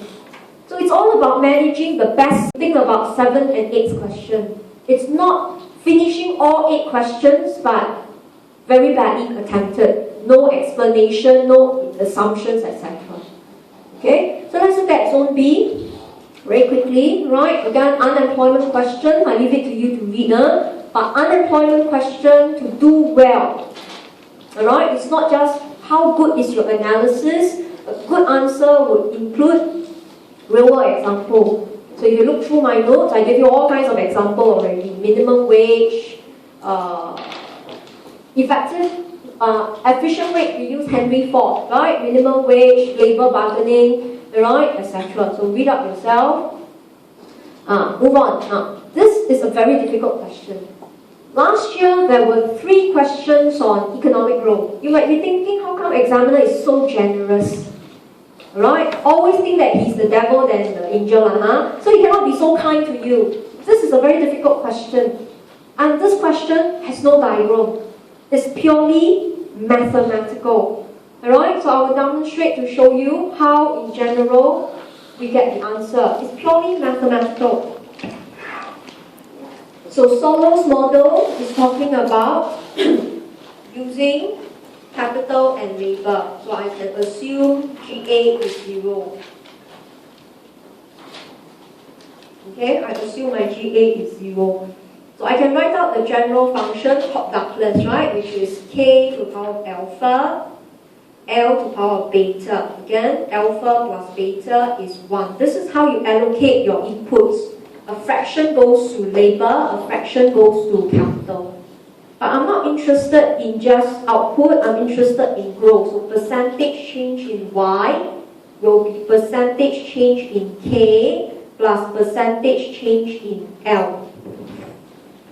Okay, so this is the percentage change in inputs. And here, of course, is percentage change in output. A very key primary assumption of Solo's model that we tend to ignore. We keep looking at the small y and the small k. This question is to take you one step back, to look at the origins of the model. The model actually assumes if you increase 1% of your input, doesn't matter which one. It could be 0.5, 0.5, could be 0.2 plus 0.8. You don't know, but both add up is 1%. They will give you exactly 1% increase in output. This is the key focal point. And this concept is known as constant returns to scale. The word scale means inputs, not factor. Factor is one of them. Scale is the total production process using capital and labor. Now, if you attempted this question, most students cannot do this because most students don't know what is constant returns to scale, but you will not fail. Look at second half of the question. Most of you can prove MPK will drop. Alright, this is where you did the derivation just now, so I move on. So with this total production function, so I'll write one more time, y is k alpha L beta, right? right? But we're interested in the small y. We're always interested in output per worker. Okay, so I skipped the steps in the lecture notes we did. Eventually, small y is the small k to power of alpha. And you know, alpha is less than 1. Because alpha plus beta is 1. Alpha must be less than 1. This one most of you can do. Therefore, you would say, as k increase, this is called factor. Y increase, but slower. So change in y over change in k is known as MPK, right? Extra output generated due to use of capital drops. So the question looks a bit intimidating. The first half you go like, gosh, what is constant returns to scale? Where is the scale? You don't know. But you still can do the second half. You prove that returns to factors because you use your k to generate more output per worker, resulting to falling or decreasing returns to capital. So tell yourself, yes, if you look through your 8 questions, you have 3 questions on economic growth. Good news, halfway only, right? Okay. The bad news is they will be very tricky, but you don't want to give up. You know if it's tricky, can you do at least half the question? Can you score 1 to 2 marks? That is what you want, and not 唱了, you cham throughout, you should cham. Okay, right? You must persevere. You must know the topic and don't go off tangent. There's no new theory, you know. Theory is exactly the same. There's no diagrams at all. Don't go and explain steady state. The question didn't want steady state. The question merely wants the production function. Okay, alright? So be prepared that this topic, right, might come out more than twice. It's a good and bad news actually. Okay? Right, move on. Okay, I won't go through this anymore, but again, showing you, don't do the disastrous kind of answer. Don't zoom into the question, LM vertical, quote the slope, H1, H2, and say, oh, vertical means H2 is 0, H1 is infinite. You will get 0 marks because you didn't answer the question.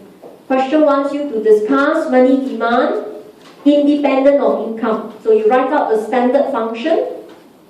Okay? But remember, I taught you 2 weeks ago. Don't just say this is called money demand. This is money holding for 3 purposes. So if independent of income, H1 is 0. Okay? Then derive the function. But just to highlight to you in slide 26. Again, if you did mathematical approach, it should dawn upon you the answer is so simple. You derive the LM. This is the LM on the far right here. Okay, and you realize there is no slope. So you say, therefore, the line is horizontal. And please don't say liquidity trap. There's no liquidity trap. It's just happened, it's horizontal. If your answer stop there, watch your clock. How can you finish in 2 minutes? It's literally 2 minutes can finish already, right? Then tell yourself, I probably need to substantiate my answer a bit more. I will also include graphical approach. Right? You have to check yourself. So there's really no hard and fast rule, but generally mathematical approach is it's a little bit too straightforward. There is no economic behavior. Whereas graphical approach, you have to explain behavior. Income goes up, household did not hold more money. Money demand is still at point A. Financial institution didn't change interest rate. Interest rate remained at I1. So you join A and B, LM horizontal. So the graphical approach at least allows you to talk about household and FI. Mathematical don't. Mathematical just, the equation says so. So be a bit careful. Again, plan accordingly. Okay, move on. S equals to I again. Alright, this is the examiner's answer. Very straightforward. Okay, but look at what I did at the bottom. Again, I'm not contented with mathematical answer. It will strike me whenever I see government spend, which is a budget deficit, it will ring in my ears, crowding out the flag. Right, somewhere, somehow, I will force the answer to have the crowding out somewhere. So the question here highlights there was lower investment, which you prove mathematically. But you're not contented. You put in the answer here. You don't say the equation say, alright, S public is I minus S private. So in this case, alright, investment drop. But you explain why. There could be crowding out. Then the second part was on S private. It went up. You know S private is strongly dependable on income. Y minus C minus T. Right? So with a bigger Y, you know it is actually the multiplier at work. So again, put in the behavior to supplement the answer. These are not in the examiner's commentary at all. His answer is only like that. Right? I find it sometimes very misleading. Some of his commentary answers were so short that you can't believe that's the answer. And some of them were so long with diagram you can't even understand yourself. Then I think you better strike a balance that you can manage. I think the rule of thumb is economic analysis is important. Alright? You strike a balance. Okay? So that was S equals to I. What was this? The new course. Okay, I'll skip all this, quite straightforward. I think we did this in tutorial. Okay? Look at this question. If you look through my tutorial 1 to 5, look at all my practice questions, my difficulty is always 1 and 2. This is the only time I put difficulty 4. Right? And you should expect it. If he gave you 3 questions on economic growth, he will throw a bomb on you to scare the soul out of you. But do you need to do this question? The answer is no. Even if you have 8 questions, you've already done your best 6, you stare at it, alright? It's so alien to it, just ignore, just don't do. And if you can write something you know but obviously, you read from head to tail, you also cannot understand. Don't freak out, tell yourself you are fine. You have done your best. It's okay one. You have extra time, what do you do? Try. If cannot, move on. Go and check your answers. Okay? But basically, I do a different approach. Right? Focus of the question is fiscal policy. It's about government spending. Government can finance her spending through printing money, which is the M. But if you use quantity theory of money at full employment, P can go up. And when price goes up, government can earn more tax revenue. That's called inflation tax. Right? So that's called seigniorage. Printing money to sustain government spending, right, is seigniorage. And that brings about inflation tax revenue. Okay? So that can happen. But how do you see that government can promote spending, yet at the same time, you don't have much seigniorage? That is a liquidity trap. It takes you a lot to plan for this answer. So I leave it to you to read through. But I just want to show you, it should not waver your confidence at all. Not at all, because what are you so scared of? And in fact, the question when I first saw it, I also scratched my head, go ahead and tell what on earth is it about. It's not easy. Okay, so there are many ways to formulate your assumption and design the answer. But if you are aware this is your surprise question with unfamiliar terminology, just skip. Okay? Move on. Your favorite UIP. You pray that it comes up, and it comes out like that. This is the easiest way. You state your own country, you state your own interest rate, you put in your assumption. Remember, this assumption is critical. Perfect capital mobility, and investors will move the funds out. But FI will react by retaining them with higher interest rate. Then eventually, interest rate will differ, but the returns are still the same. Look at my entire answer. There's no equation. If I cannot remember the very funny UIP equation, I drop it. Alright, so don't let equations be a burden to you. They should be a tool, a useful tool. So if it is a burden to you, just remove it. Alright, and go back, practice. 3 minutes can finish. So pray that it comes out, and it's so simple. But try the question in the practice question, UK 4%, US 2%. Now try that out yourself. Okay, right? So UIP is manageable. Next, okay, another surprise question. You need to compare policy. Not easy. You must know both policies very well.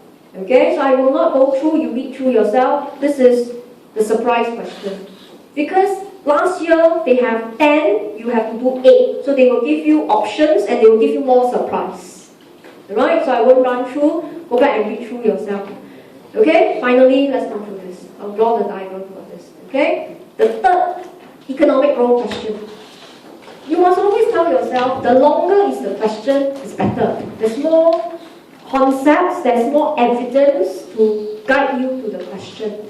Again, conditional convergence. What's conditional? Characteristics must always be the same. Same production, same savings, same cost curve.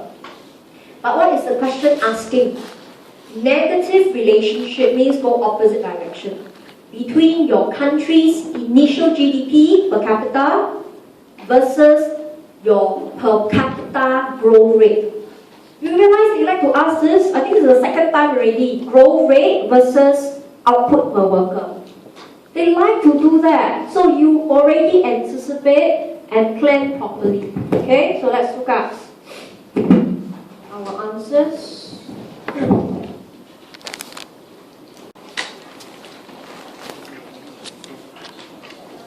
So conditional convergence means you assume they share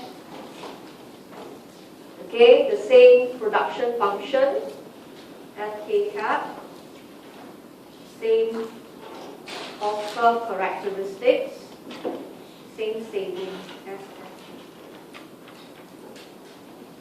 That's what I meant. If I remember, I will make them wear a cap. If I don't, the examiner just need to check the GA. It's understood. We are talking about effective workers. Right? So it's really up to you whether you want to put effective worker or per worker. It's really up to you. You just take your own assumption. Okay? So in this case, there is, based on the characteristics, benefit and cost equalize at point A. This is the steady state. And this is the steady state income.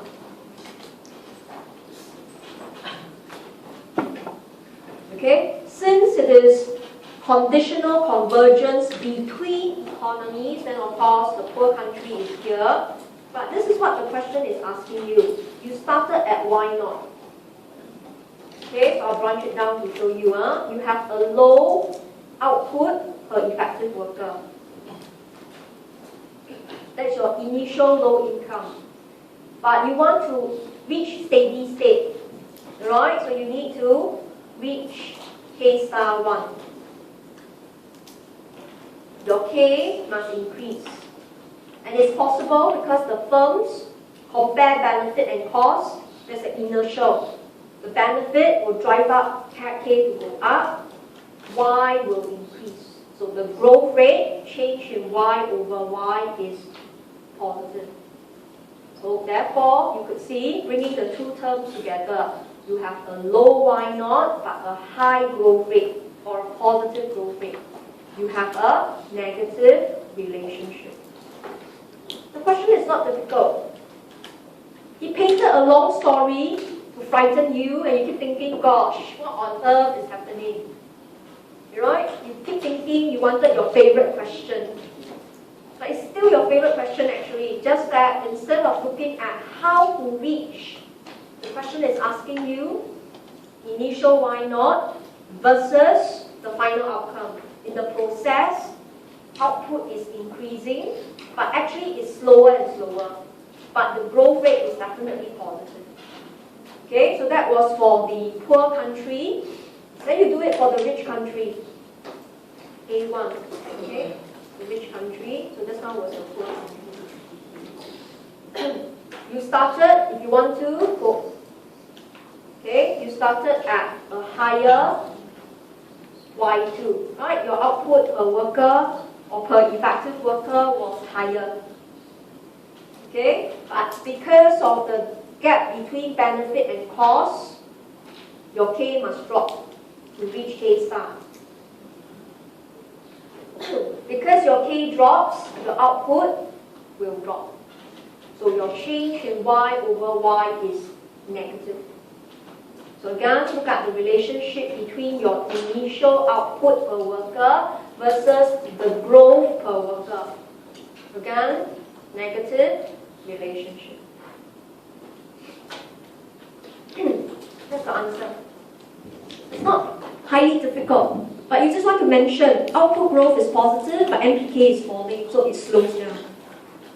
Output growth here is negative, but it will grow faster and faster because NPK increases. If you now put in all the questions on economic growth for zone A and B, you can clearly see it's not easy anymore, but it's still hard. Convergence, LDNR, growth rate versus output per person. The story is always the same, just that the question looks very tormenting.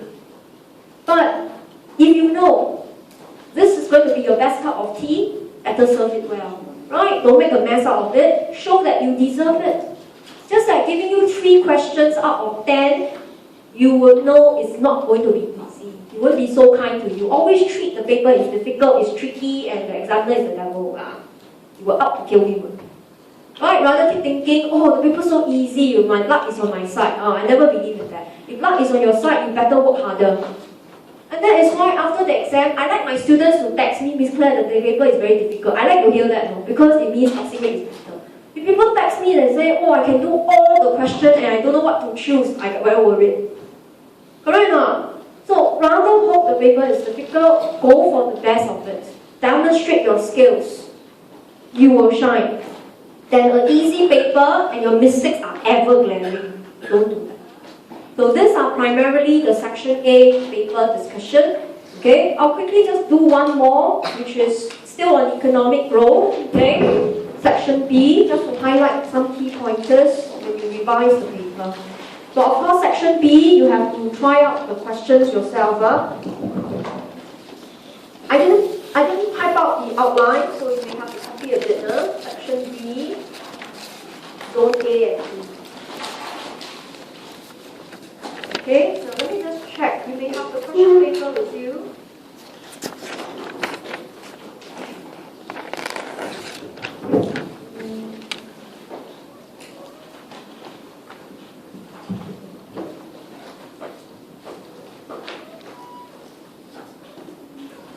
I think it's question 14. Okay, you check yourself. I think it's question 14.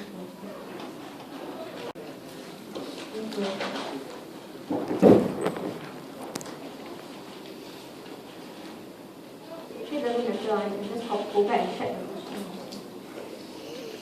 I just want to toggle to show you.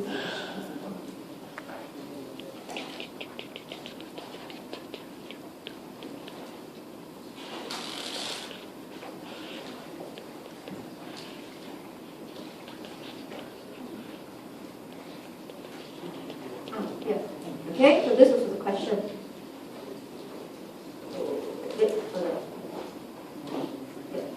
So they give you this production function, straight line, okay, then FK. Alright, so it was actually a combination of AK model. The moment you see this kind of question, right, so I'll just draw one more time to show you. They gave you Y and K, and then they gave you a straight line, and then horizontal. This portion is actually AK model. Right? It's actually an adaptation of AK model, no diminishing returns. Then after a certain point, the output was constant. So it should not be intimidating at all, no? Because all you know, okay, if this is a production function, we've done it just a while ago. The cost curve is just a fraction of it, right? So it will follow in a very consistent manner. SY, that's all. So you should never say, gosh, it wasn't your favorite giraffe neck. You shouldn't, okay? You can go back and practice. There's this question. I can't remember, I think it's a 09 or a 10 paper. Y is K half plus K. They also give you very strange equation. This is AK model. This is Solo's model. So that tells us our section B question is no longer the standard model. You can combine anything you fancy because you don't need to apply to the real world. Okay? Of course, if you look at the question, there was a cost curve. But I want to use this opportunity to teach you something, a thinking answer. Okay? So we will ignore the standard answer, but just to highlight to you. if the cost curve, okay, I'm going to draw over it. If your cost curve happens to be here, so you may want to draw over it or put a point in. So I call this, let's say this is my cost A. I don't have time to write up. That tells you from 0 to k star 1. So if cost equals to A, 0 to k star 1, they are all your steady states. All of them are, right? Because cost equals to benefit. They are all steady state. You can pick anywhere you like.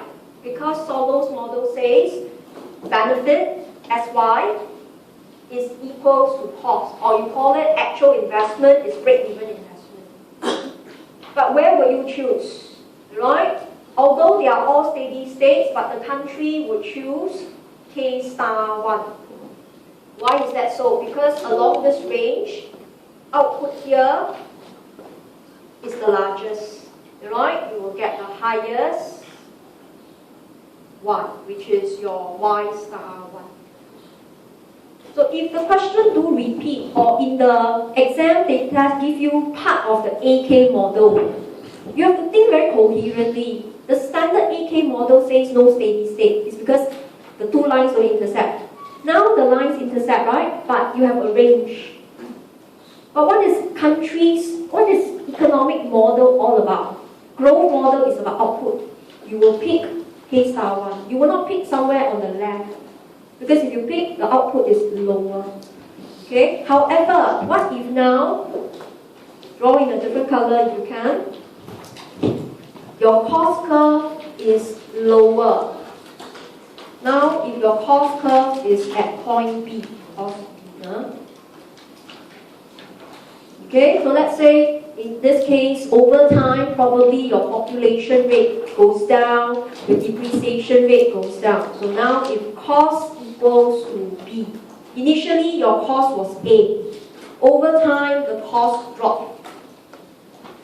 Alright? So graphically, we could see you should go to K star 2. Correct? That was a steady state. Cost equals to benefits. Or break-even investment equals to actual investment. Right? Okay? But you can see, right? Country may not, the keyword is may not, choose K star 2, but will remain. The country may remain at K star 1 based on the scenario in the question. Why? Because if you try out 2013 paper, they will keep asking you rationale. Is this rationale or not? So now, this is what I want to test you. Is it rationale to choose K star 1? Answer is yes. Why? Because you are at the same highest Y star 1. It doesn't matter what. Both, you are at Y star 1. If you're not sure, I branch out to show you. Point A prime, point B prime. This is the highest income already. You cannot have anything to go beyond. It's the highest. So, countries may not choose K star 1. Is this rationale? It is. Because what is economic growth model about? Achieving the highest output per person. You did it already. So, you need not choose K star 2. But what is the thinking answer? Okay, a good answer is, however, think carefully. If you have a higher K, okay, although your NPK will drop, but remember your NPL can go up. It boosts the productivity of the workers. So when questions become very obscure, right, it was very strange. You cannot just say, intersect can already. You like to do that. You like to let down your guards and say, oh, so easy, just solve the answer can already. What if you twisted the question and asked for logical thinking? Right? Ask you to think out of the box. This is a check. What is the topic about? Output growth. Okay? That's why if it is earlier stage, you will choose K star 1. Later stage, you may not choose at all. You will stay at K star 1. But if you are not thinking about economic growth, you're just thinking about well-being of individual, you're thinking more like a government's perspective, right? More on workers, NPL. So I don't want to overteach, neither do I want to speculate that this question will come up. But I just want to highlight to you, whenever you do section P questions on economic growth, don't just happily solve answer is 5. Think through the logic of it. Is it rational? Okay, and go back and try out this K and K hub. Okay, it was, you have to draw twice. A curve, then a straight line, and then the line becomes steeper. This is one of the toughest. I think it was the 09 paper you want to try. 09 or 10, I can't remember. But there was actually 8 model. So you can see the topic, economic growth, with solo and AK. AK is not optional actually. It's actually compulsory if you want to survive the paper. Study AK model, but don't need to over study. Realize AK model don't have much equation. It's just Y equals AK, stop. That's all. You see? But it is actually a translation from Solo's model. Okay? Now I have to leave you to go back and try out the rest of the long question. But I want to warn you, you try out the consumption question. Alright? While you are packing, have the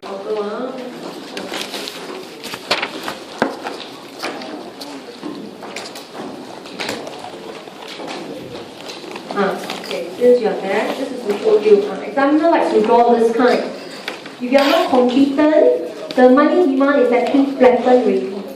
If you can't draw, just draw a straight line on top. It's the same answer as mine.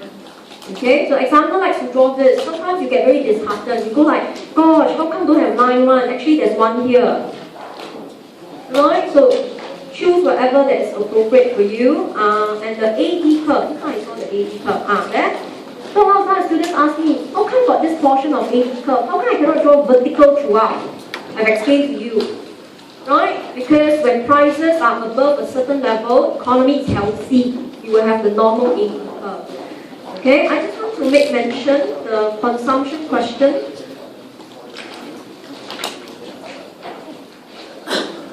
Okay. The answers show SE and IE. The questions say explain SE and YE. The question never say draw. If you cannot draw, just leave it. Because this is not fair. Alright? If you know, the more macro, to take macro, by right, all of you must do intro to econs. And to do it for intro to econs, everybody draw this. But a quarter of you come from DMS, another quarter of you do bridging course. You don't do IESE. They cannot fault you. It's not fair. And therefore, if you can't draw, explain in words like what I did 2 weeks ago is sufficient. But the thing is, after you finish your answer, think about the logic. SE and YE. How come household don't choose YE? Because the indifference curve is lower, you are worse off.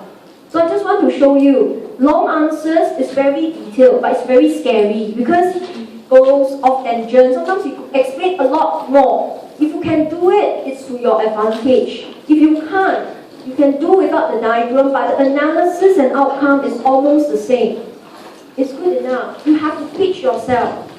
You're not aiming for 20 over 20 for every question, you know. You're aiming for 14 to 16 for this kind of question. So be realistic.